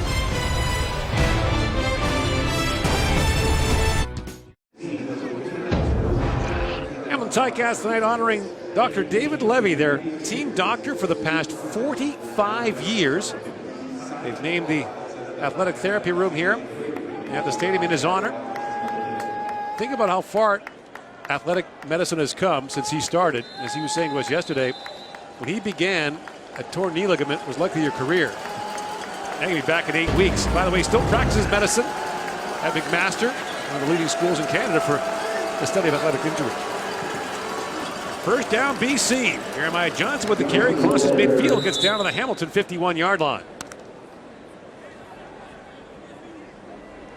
The BC Lions perhaps answering the bell here in the second half, looking to get their ground game activated, league-leading rushing attack. Spearheaded by that guy, Jeremiah Johnson. I mentioned the Lions have done most of the damage in the fourth quarter this year.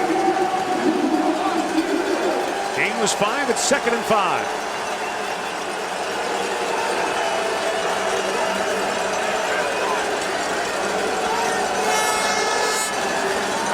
Here comes the blitz. Lule flashed out, throws over the top, looking for Burnham, and knocked away. Terrific defensive stop there by Khalid Wooten. An interception in the first half.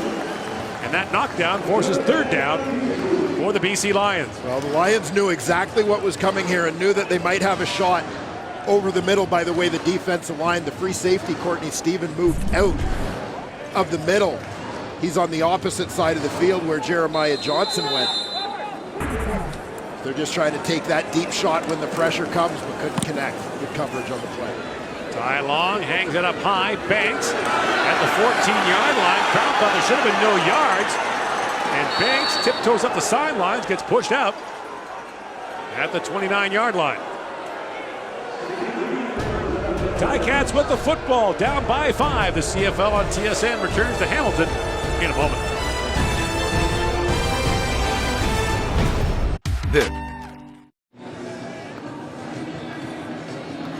Sal Elimimian and the BC Lions defense go back to work. A week ago, Elimimian 15 tackles against the Montreal Alouettes, one off the CFL single-game record.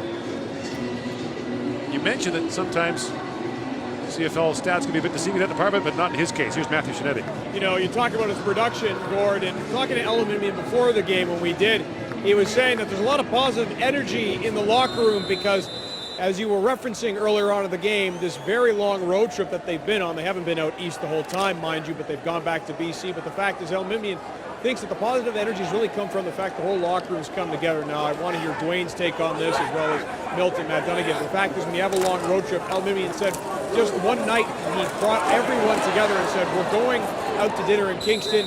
Don't cancel your plans. We're all going out. Elimimian said the leadership taking a vocal stance, bringing everyone in, offensive linemen mixing with defensive linemen, linebackers mixing with receivers, has really upped the excitement and energy around the BC Lions, guys. And I would say no question that those opportunities to bond off the field are so valuable for a team in terms of making them come together on the field. You want to get to know your teammates as people a little bit, but these are the guys you're playing for. Calaros throws, and the pass is incomplete for Junior Collins. He was wrapped up there by Ronnie Yell. That'll bring up 3rd down for the Ticats. So here's what BC has done since its home opener in the loss to Edmonton. Flew to Toronto, beat the Argonauts, bust to Kingston, practiced at Queen's University, then bust to Montreal, beat the Alouettes, flew back to Vancouver, flew back here to Southern Ontario on Thursday night. Play tonight, will charter home after this game, then play Winnipeg at home on Friday.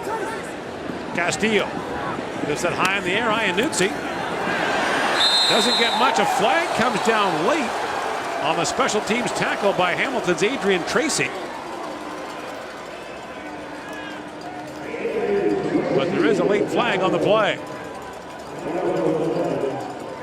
Mentioned referee Tom Valesi is wearing a GoPro camera tonight. It's well secured to him. During the return, illegal block. BC number 7. 10-yard penalty. 1st down. Matt Buckner called for the illegal block. That'll move the Lions back inside their 30. Down to the 28-yard line.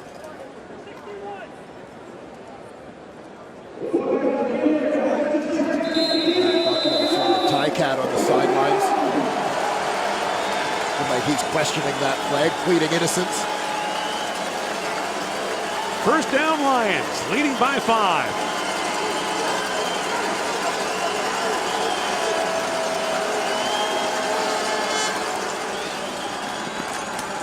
First down carry.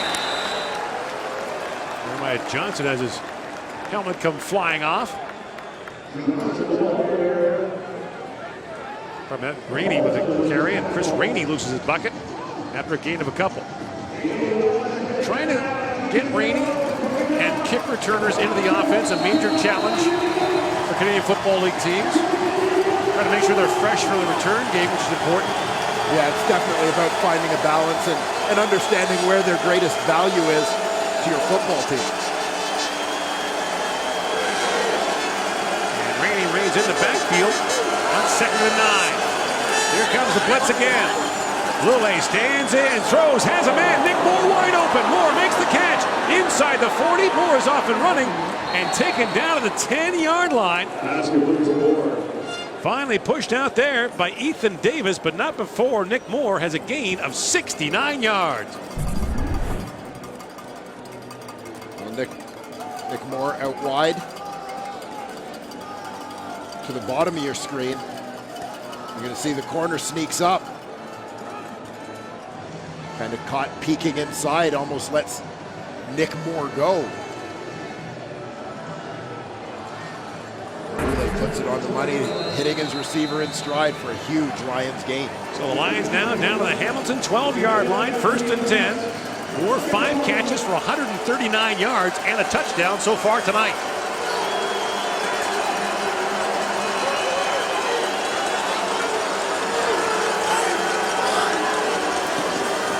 Here comes the rush. Lule throws and the pass is incomplete to Rainey at the 5-yard line.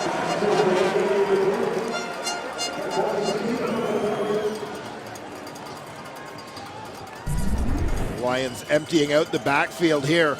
Again, they know the heat is coming. Frequently when they put Rainey in the ball game, it's Courtney Stephen, the free safety, who's lined up on him. Well, Rainey even in the formation last week, Dwayne, caused Montreal fits. It's such a unique package, basically separate from the rest of the offense, that you prepare for it separately and uniquely in terms of how you're going to handle it. 2nd down, Lule swings it out for Rainey.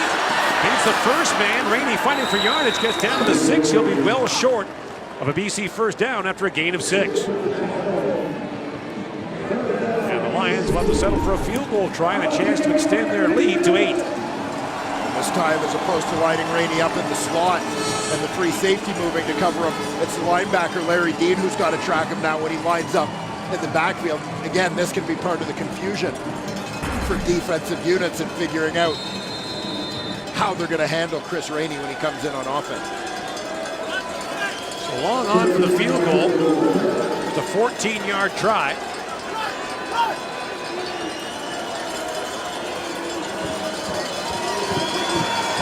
Lule the hold. And Long puts that through. So the Lions are back up by 8. An impressive 3-point scoring drive for BC. And the Lions, looking for their 4th straight win against the Ticats, will face the Hamilton offense and Ross Scheuerman when we come back.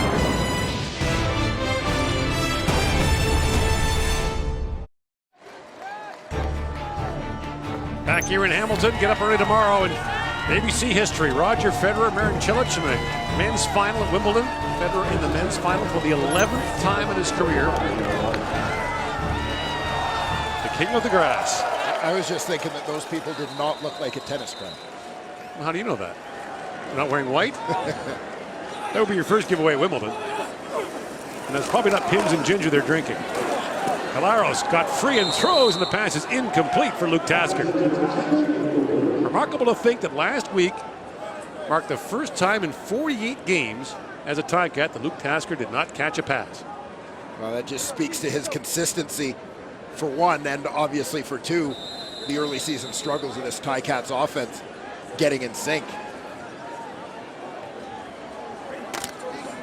Missing a couple of Zach Calaros' favorite targets. Terrence Tolliver injured in the first game this year. Andy Fantus likely won't play until possibly late in the season after being hurt last year. Calaros throws. Tasker has the catch, his 4th of the game out to the 40-yard line, but again the Ticats will be short of a first down and forced to punt. And in their home opener, the Ticats hearing it from the home fans. As the offense seems a little bit bogged down here early in the 3rd quarter.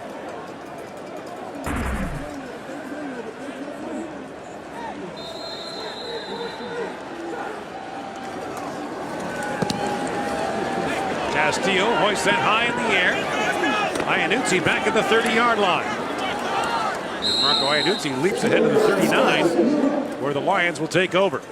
5.5 to go here in the 3rd quarter. You're watching the CFL on TSN. Travis Lule and the BC Lions looking to make it a 3-game sweep in the East.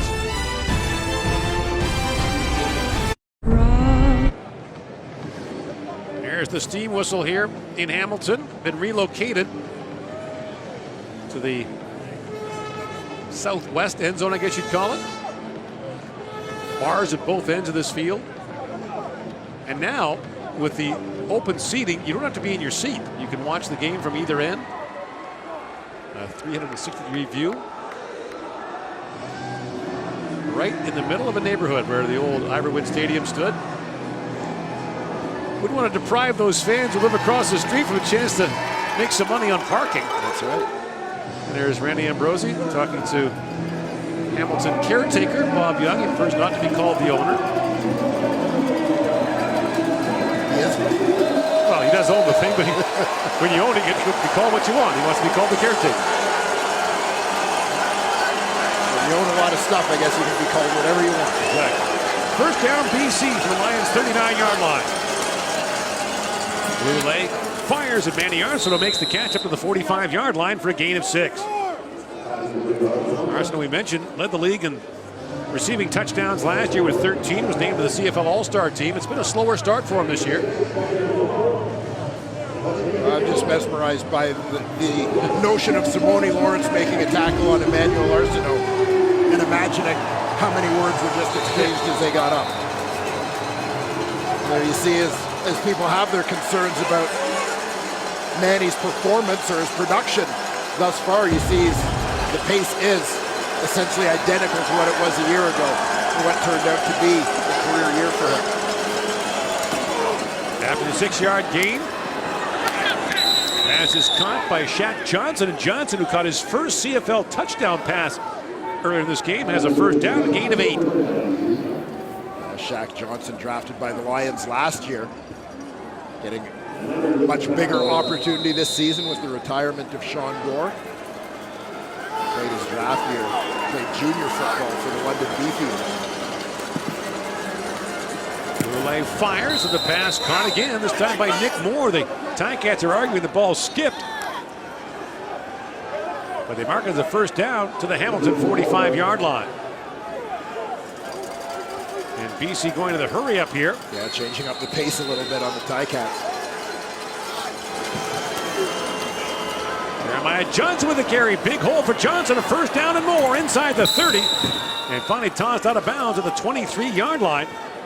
As the stop is made by Ethan Davis, but not before a 21-yard gain for Jeremiah Johnson. Well, watch the way the Red Sea parts here. Right guard Kirby Fabian washing things down, creating a crease for the running back. Love the timing of going with the no huddle here for the Lions. And back to the ground they go.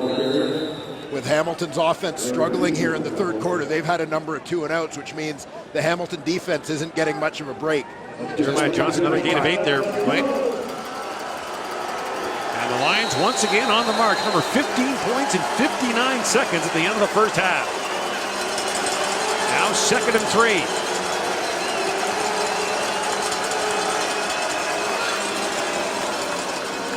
Four-man rush. Roulet throws underneath, has Arsenault, and Arsenault has a first down. Inside the 10-yard line, Manny Arsenault fights his way down to the 6. It'll be 1st and goal from there for BC after an 18-yard gain. Well, mixing things up in terms of the way they use Arsenault here. It's just going to be a drag route coming across the field to outrun coverage. Big, strong receiver fights off a couple of tackles and adds a couple of extra yards after contact at the end of that one. Here comes the rush. Roulet throws to the end zone, and the pass is caught. Burnham makes the grab. A flag comes down. They rule the ball touched the turf, but there are 2 flags on the play. Burnham thinks he made the catch. The officials will think he was interfered with. But Burnham is sure he made this grab. He's matched up against the new guy at the nickel linebacker spot. That's Keon Lynn out of Syracuse. He knows Burnham's got that We have an step on incomplete him. pass, but we have pass interference. Hamilton number 29. We put the ball on the 1-yard line. First down. Touch the ground. I never saw that ball touch the ground.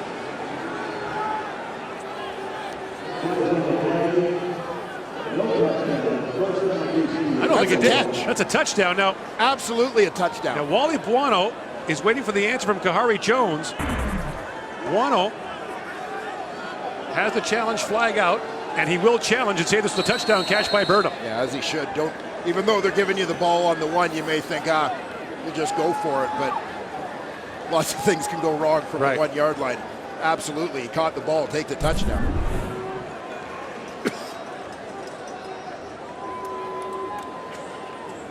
Have a look, though. This is an amazing grab by Burnham with Lynn's hand up in his face.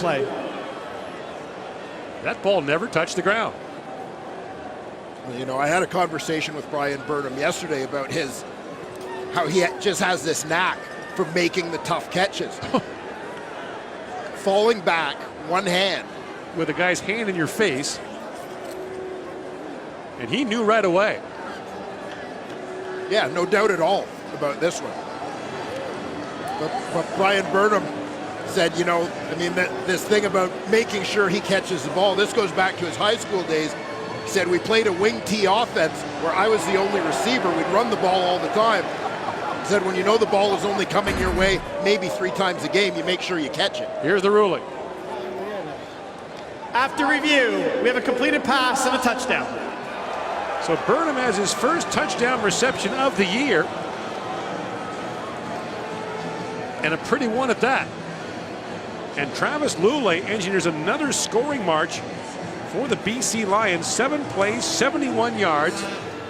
And now the lead is 14 with a point after to come. Making plays like that is what makes Brian Burnham a quarterback's dream. So now a 1-point convert try for the Lions. And a chance to make it a 15-point lead.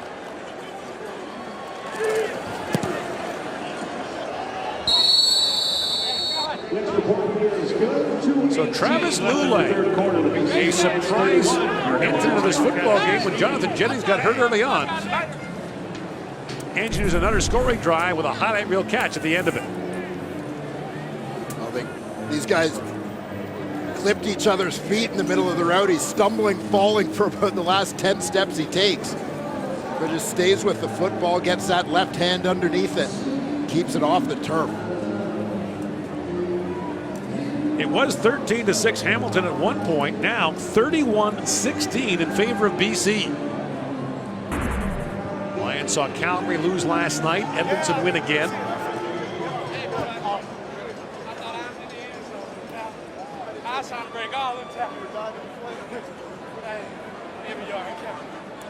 So for Travis Lulay, a chance to once again be a central figure in the play for the BC Lions. And has he ever? Well, he certainly has. A central figure in a smaller way last week. Yes. Much talk about him spotting something, an opportunity to challenge a play. That tablet on the sidelines, but here, getting it done on the field in a big, big way. Banks from the 10 is tripped up. A solid special teams play there by Mika Awe. And so the Ticats needing some offensive production to start at their 31-yard line. Hello, Travis. We're going to look at a guy establishing himself as one of the top special teams cover guys in the league early in his career. Of course, the Lions had Jason Araki retired in the offseason.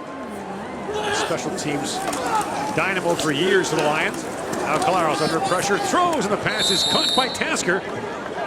Up to the 36-yard line, just shy of it. And a gain of 5. A good awareness from Tasker, recognizing he was right up against that sideline, making sure he got the feet in bounds as he hauled that one in.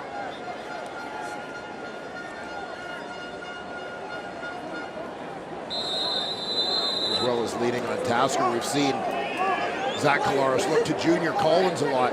And although Collins to some may seem like a new guy in Hamilton, for Zach Colaros, he's one of the guys that he feels he can count on a little bit, as he's now in his 3rd season with the team and really understands the offense and can play multiple positions. Colaros under pressure, throws, and the pass is batted away. Knocked down by Anthony Gator. Hamilton just 22 yards in total offense here in the third quarter, and once again will have to punt. And that's the fourth straight 2-and-out for the Ticats. You see the pressure come from the interior of this defensive line.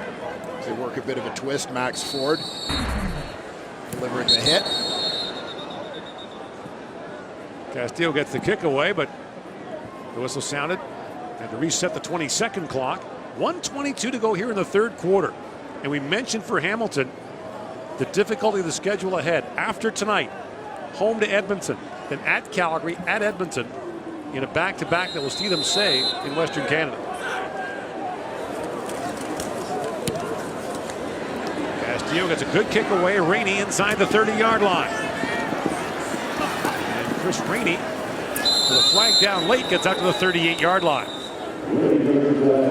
47-yard punt, a return of 9 by Rainey. During the return, holding, BC number 51. 10-yard penalty, first down. And so Travis Lulay in the offense. We move back a little bit, but Lulay's had himself quite a night. He certainly has. Travis Lulay doing a great job spreading the ball around. Touchdown passes to his credit. Nick Moore with his first of the season. Shaq Johnson with the first of his career. Lulay 22 of 38. He's at 350 yards and counting right now.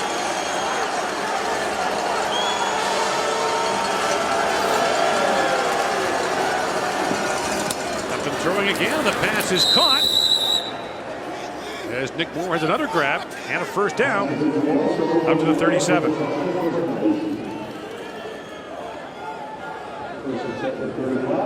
And you heard Travis Lulay talk to Matthew Shinetti about it, just the fact that even though he may not work with them for a lot of reps every day, he knows these receivers well, they know him well. Lulay fires. Iannuzzi makes the catch up to the 41-yard line.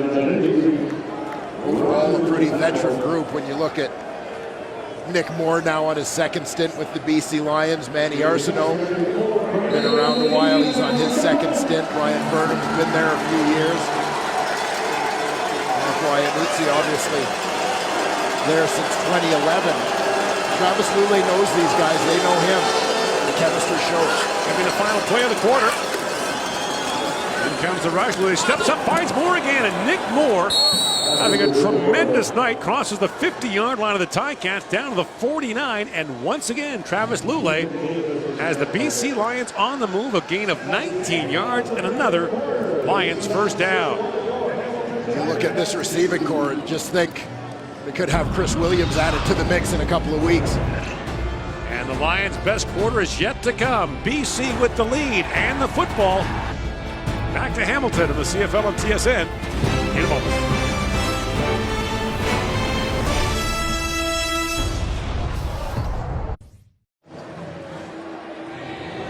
Back in Hamilton, the numbers through 3 quarters of play. No first downs to the Ticats in that third quarter. And despite turning the ball over 3 times, the BC Lions have a 15-point lead in the game in which their starting quarterback, Jonathan Jennings, got hurt on his first play of the football game. And the 33-year-old veteran Travis Lulay comes in. Gord Miller back here with Dwayne Ford. Travis Lulay last year dressed for all 18 games of the BC Lions. Completed 22 passes, just 2 touchdowns. He's been terrific here tonight. Yeah, absolutely. And I mean, we've said it throughout this game.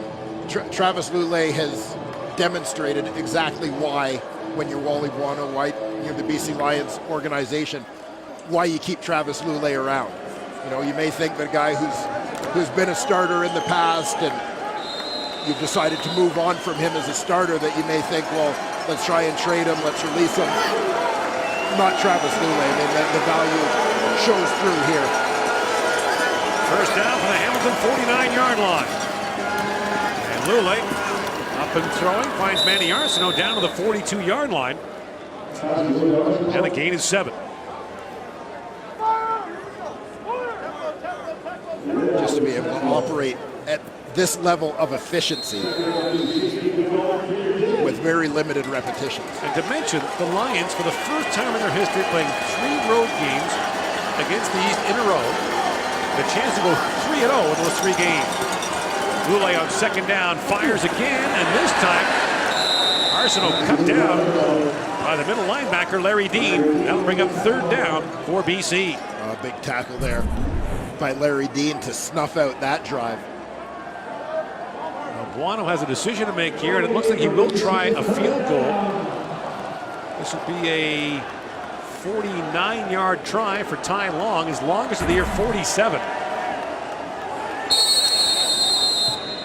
And actually, they put it down at the 50, so Long's got a live leg punting.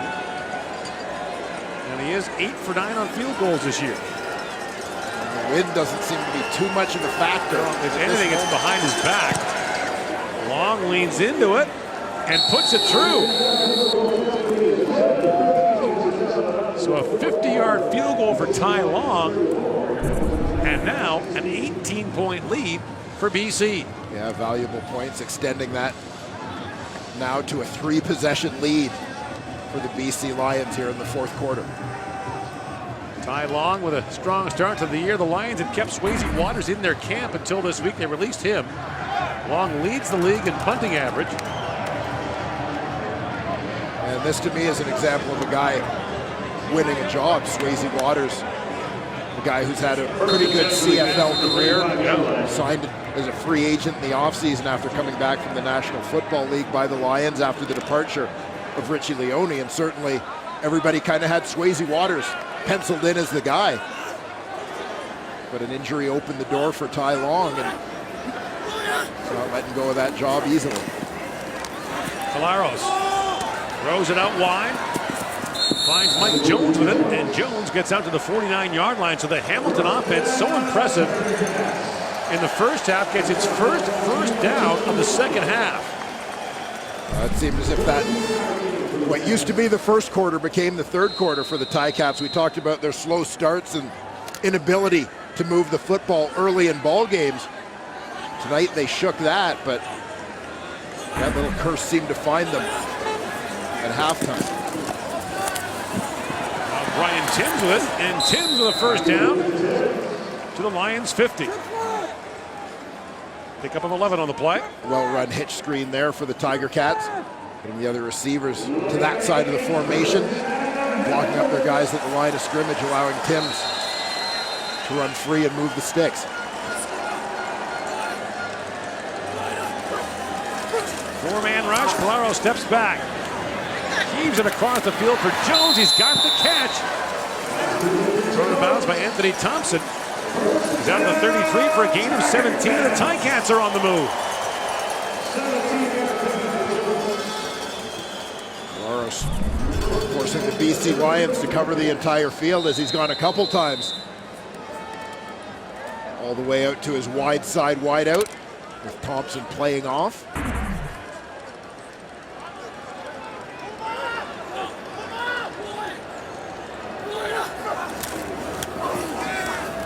Sign it down to Tasker, and Luke Tasker down to the 25-yard line, and a pickup of 8. Remember last week against Saskatchewan, Hamilton scored a late touchdown in the third quarter to draw within 7, then fell apart with penalties in the fourth quarter, but the Ticats really felt they were in that game until they did themselves in. Second and short. Colaros looks to the end zone, and the pass is caught. Touchdown, Jalen Saunders. His first CFL touchdown catch, and the Ticats are back in it on a 25-yard score. This one's an absolute beauty for Jalen Saunders, as he has to completely adjust and lose sight of the ball. In doing so, started off looking over his outside shoulder, recognized the ball was going to come the other way. He turns his back on it for a second to get to the inside. Headed for the corner, ball's thrown inside. He's got to turn and relocate it. Not as easy as it looks. Colaros puts it in a good place. Nice job at the line of scrimmage by the running back Scheuerman with the blitz pickup. Zach Colaros responsible for the other free man and knows he's got to get that ball off, and does it with great accuracy. A 5-play, 75-yard scoring drive. The Ticats needed that. Now go for 2. They're trying to draw within 10. Colaros to the goal line. Caught. Mike Jones has the 2, and it's now a 10-point lead for BC early in the fourth quarter.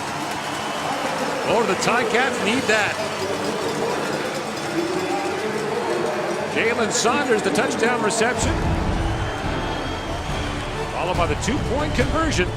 And the Hamilton Ticats in their 2017 home opener have new life against BC. Well, an important scoring drive for the Hamilton Ticats sees the 24-year-old Jalen Saunders get his first CFL touchdown reception. Well, Saunders made an impression in his first game last week against the Saskatchewan Roughriders.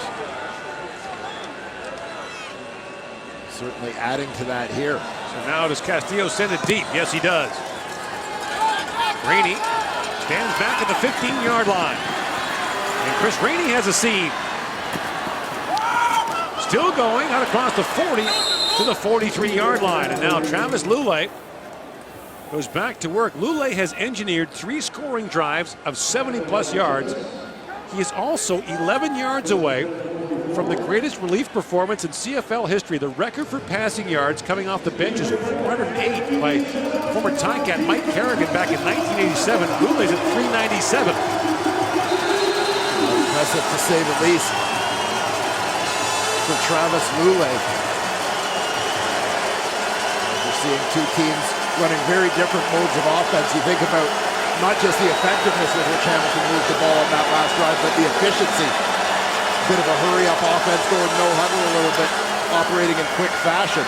Lulay in throws, Moore the catch across midfield down to the 46-yard line, and Nick Moore once again with a big catch for the Ticats, brought down by Larry Dean. Well, and that should put Travis Lulay over that 408 mark. Yeah, that's 417 for Lulay. Quick hitter on the slant here, high percentage. Moore over 200 yards receiving in the game with 9 catches for 201. First down BC for the Hamilton 46.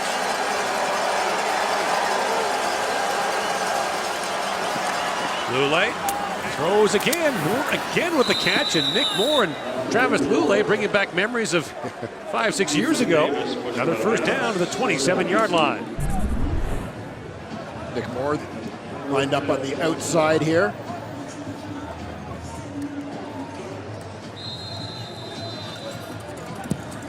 See with a couple of deep routes caught. He pushes Ethan Davis off, attacking him with speed, and then sets him up for that hook route. So Wally Buono's coaching. Travis Lulay is throwing to Nick Moore. What year is this?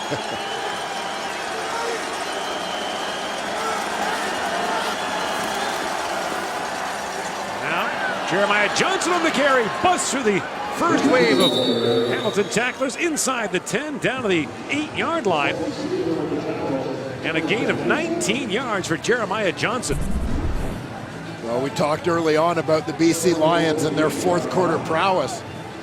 Coming into this game, having scored more than half their points for the season in the fourth quarter of ball games. You know Jeremiah Johnson as the running back. He's kind of the closer. Protecting that lead, bringing it home, we anticipate him getting a steady diet of the rock here. First and goal, BC for the Hamilton 8. Lulay with time, throws to the corner of the end zone for Arsenault. The pass is over his head.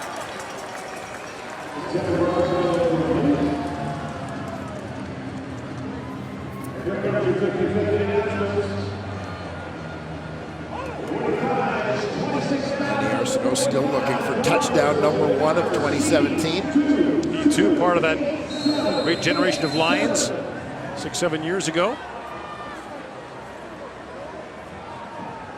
Jonathan Jennings looking on with offensive coordinator Kadari Jones and the always headsetless Wally Buono.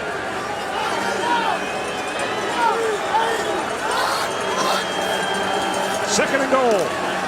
Lulay throws, hits the goalpost. A flag comes down in the end zone at the end of that play as the ball struck the upright. Well, the intended receiver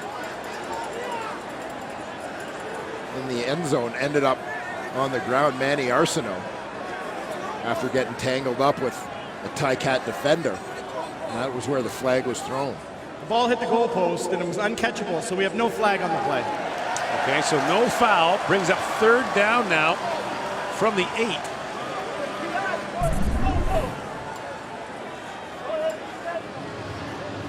My call here, guys.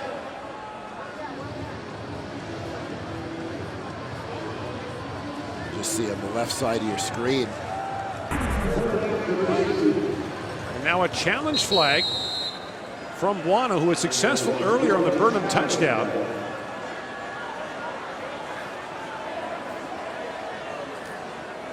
So he may be challenging here. There was interference before the ball hit the upright.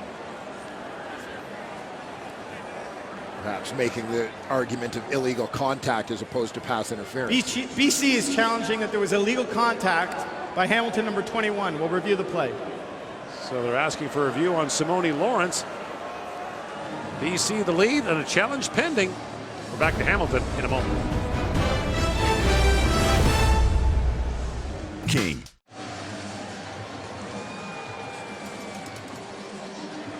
All right, so a challenge flag thrown by the BC Lions' Wally Buono on illegal contact in the end zone. And RoboCop Tom Valesi with the call. So to me, the argument here is that the contact was made before the ball was thrown. After review, prior to the pass being thrown, we have illegal contact on Hamilton number 21. We'll go half the distance. It'll be a 1st down. So a new set of downs for the BC Lions. Simone Lawrence called for illegal contact on Manny Arsenault. Yeah, and you're going to see that it's the right call. Here's Simone Lawrence, the linebacker. As Arsenault makes his break, Lawrence picks him up. Right there, contact's made. Ball was still in Lulay's hand at that point. Thus, illegal contact as opposed to pass interference. Now 1st and goal for the Lions from the Hamilton 4-yard line. And Johnson, touchdown. Jeremiah Johnson runs it in. And the Lions answer a Hamilton scoring drive with one of their own.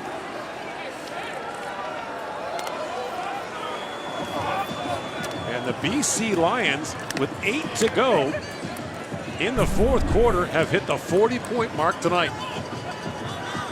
The BC Lions offense waking up in a big, big way under the guidance of Travis Lulay.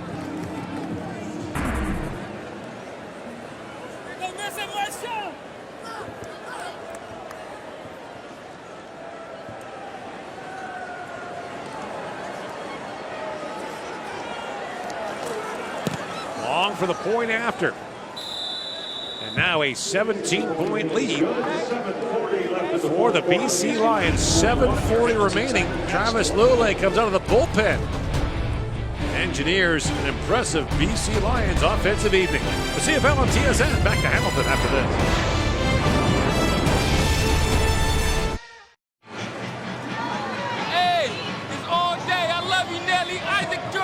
Jeremiah Johnson, a touchdown run. The BC Lions have a 17-point lead here in the 4th quarter. Travis Lulay, by the way, not just the most yards passing in a relief appearance in CFL history, a new career high for him at 436 yards passing tonight. I don't know how many other adjectives we can come up with to say how impressive Travis Lulay has been here tonight. Brandon Banks from the 5-yard line. The flag comes down as Banks gets out to the 27. Ken Austin had concerns about an inexperienced secondary, which is once again getting roughed up by the opposition. During the return, holding, Hamilton number 45. 10-yard penalty, 1st down.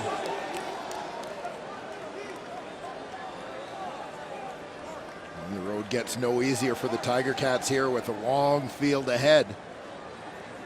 A 17-point deficit. They're averaging 400 passing yards against per game so far with the totals tonight.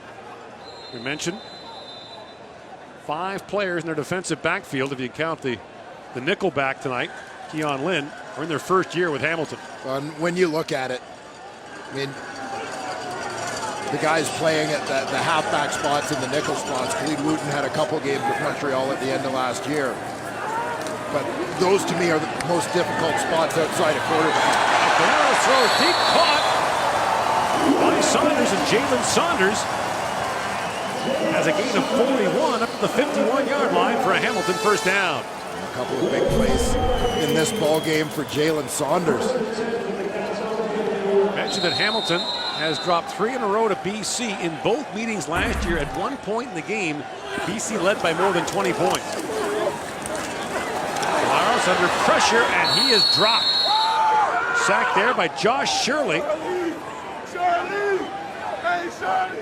And now 2nd and long for the Ticats, and the clock will continue to run. Josh Shirley coming off the edge here, getting in that D-line rotation. Uses that speed to blow by the left tackle, Xavier Fulton. Defensive linemen are in that stage of the game now. They're not worried about Ross Scheuerman running the ball as they were in the first quarter. They're just teeing off and going. Now Saunders under catch, fights his way out to the BC 50-yard line. He'll be a yard short, and Hamilton will go for it here on 3rd and a couple.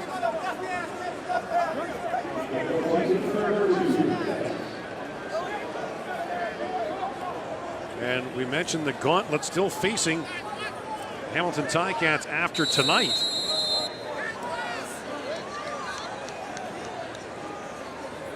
Recent history suggests there are no easy victories to be had in Alberta. Calgary and Edmonton are 5-1-1 between them. Hamilton plays them 3 in a row coming up. Edmonton here next week, then into Calgary, into Edmonton. There's a gain of 8 and a first down for the Ticats. Clock approaching 5 to go here in the 4th quarter.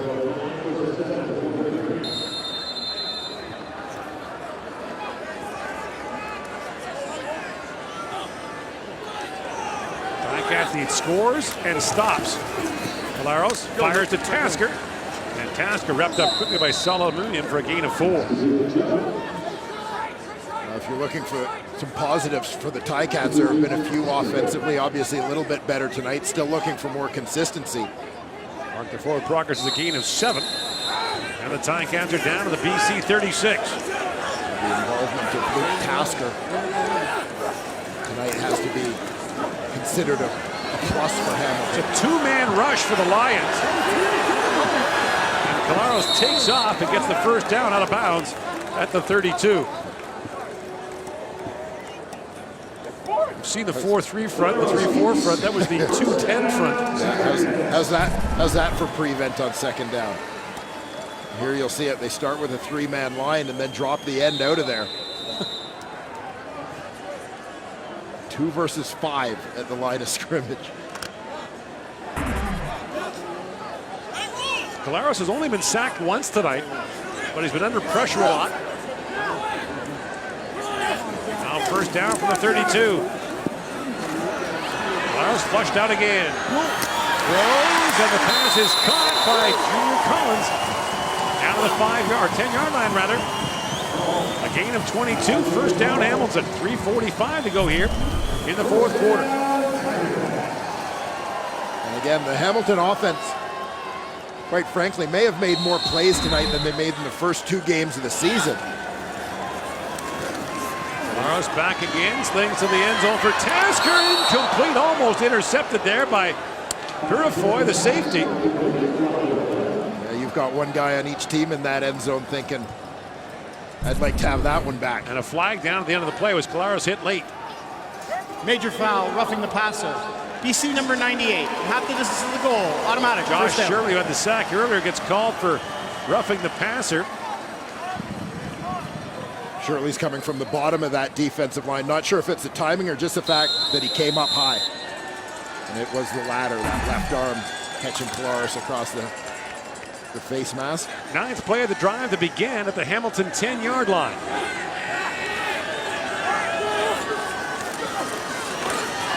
Colaros to the corner of the end zone. Lots of hand fighting down there. Ryan Tim looking back for a flag, but Ronnie Yell held his ground, brings up second down.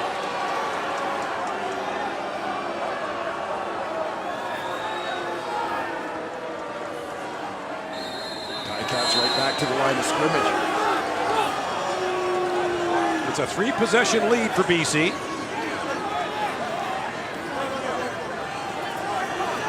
And the clock running.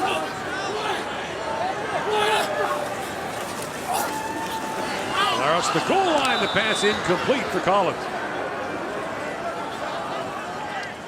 3-minute warning here in Hamilton. The BC Lions looking to sweep a 3-game series in Eastern Canada. Have the Ticats on the ropes, up by 17. The CFL on TSN is brought to you by the 2017 GMC Sierra Elevation Edition. Get noticed like a pro.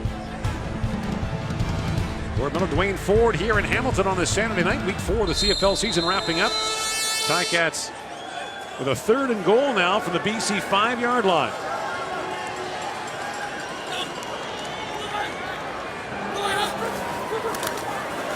Claros lost it to the corner of the end zone. Incomplete, looking for Saunders. Anthony Gator there on the coverage. That's a turnover on downs for the Hamilton Ticats. Gator was in position, but it looked like Saunders, for some of the catches he's made tonight, had a pretty clean shot. But no, there you see the right arm of Gator gets in there to deflect that ball. And Mark Washington, the defensive coordinator for BC, looks on. They wanted to get bigger, faster, and more aggressive this year. Well, Guano felt that BC needed an upgrade in those areas. Well, it seemed like that's been the mission over the last couple of years, certainly looking to get a little bigger, a little more physical on the offensive line. It was a goal last year. As you said, adding a little more speed to the mix this season. Jeremiah Johnson with the first down carry, gets up to the 10-yard line. Guano, of course, is from the old school. Likes the running game. He's not as much of a big play guy as others might be. He's always preferred a more conservative defensive philosophy. Try to beat us. If you put together 10 plays in a row, good for you. And he's brought maybe more quarterbacks into the Canadian Football League than anyone in the history of the league. Yeah, you were going back to 1990. It's been quite a string. 90 was his first year as a head coach in this league. Including Jeff Garcia, Dave Dickinson, Henry Burris. Calgary, just the Calgary end of it. You throw in getting to Grey Cup with Danny Barrett, who was kind of seen as a journeyman at that point in his career. Won a Grey Cup with Marcus Crandall. Had his best year. BC, of course, you've had Lule, Jennings, Mike Riley, and Edmonton was originally a BC Lion.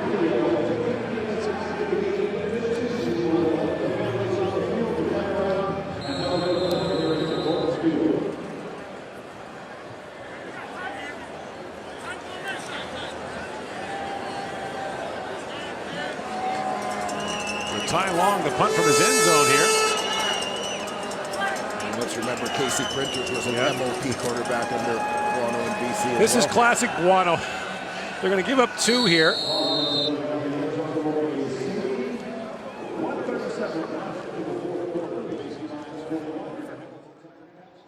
The 2017 GMC Sierra Elevation.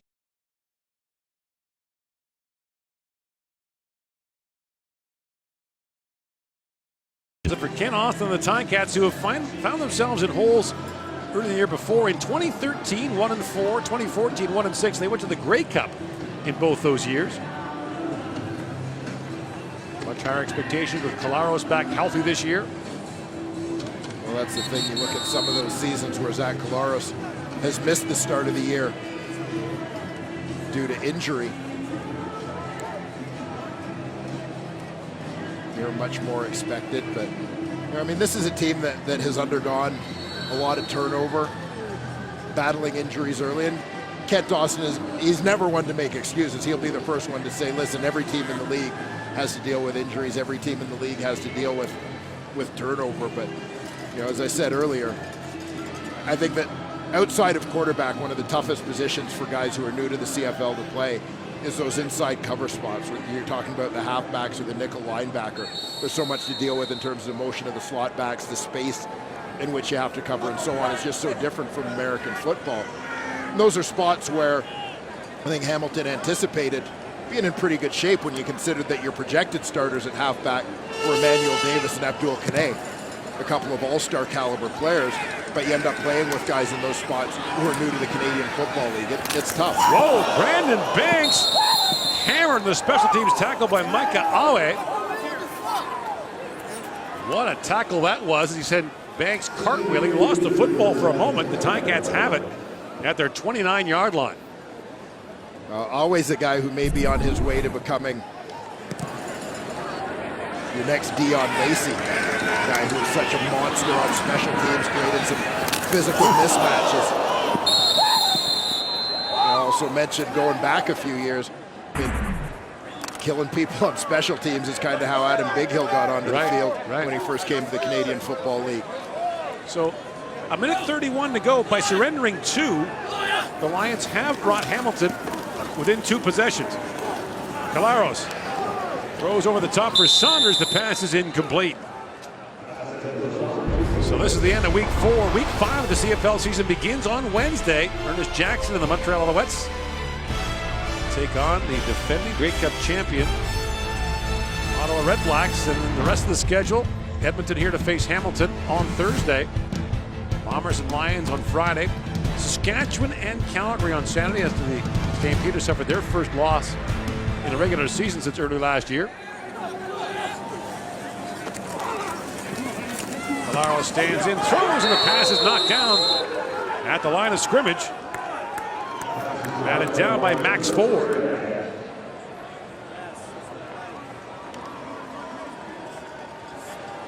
You're seeing some of the young guys getting an opportunity in the BC Lions D-line rotation.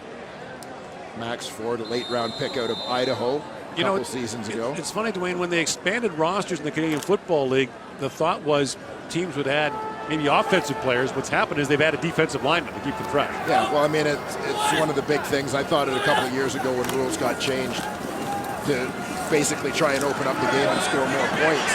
The issues had more to do with the rosters and the things teams were doing defensively with their rosters that gave defenses an advantage, less to do with the playing rules. Calaros slides out to the 47-yard line. Gain of 18 on the play.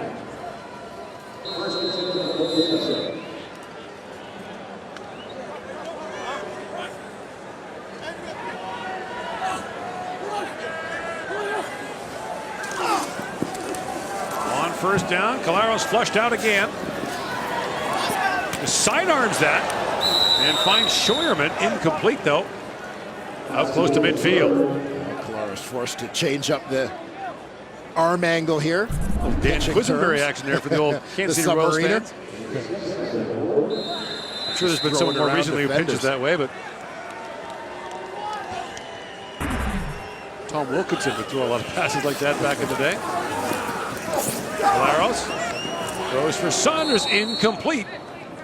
And the coverage there from Chandler Fenner.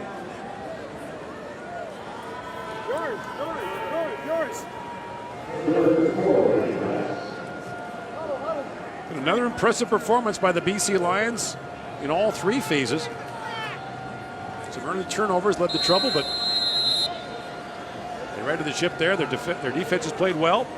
And Travis Lulay has had himself a night. Yeah, I think you could make an argument that this 3-game sweep through the East, this has been the most convincing, and it's not what you would expect for the 3rd game of 3, going back and forth across the country, traversing 3 time zones.